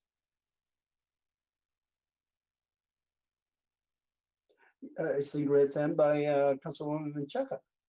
yes. I just wanted to announce to the public that the Kiwanis Club, which I happen to be president of, is having our annual First Responders Luncheon. It's going to be on Thursday, October 28th at 12 noon at the Grapevine Arbor. So it will be outside.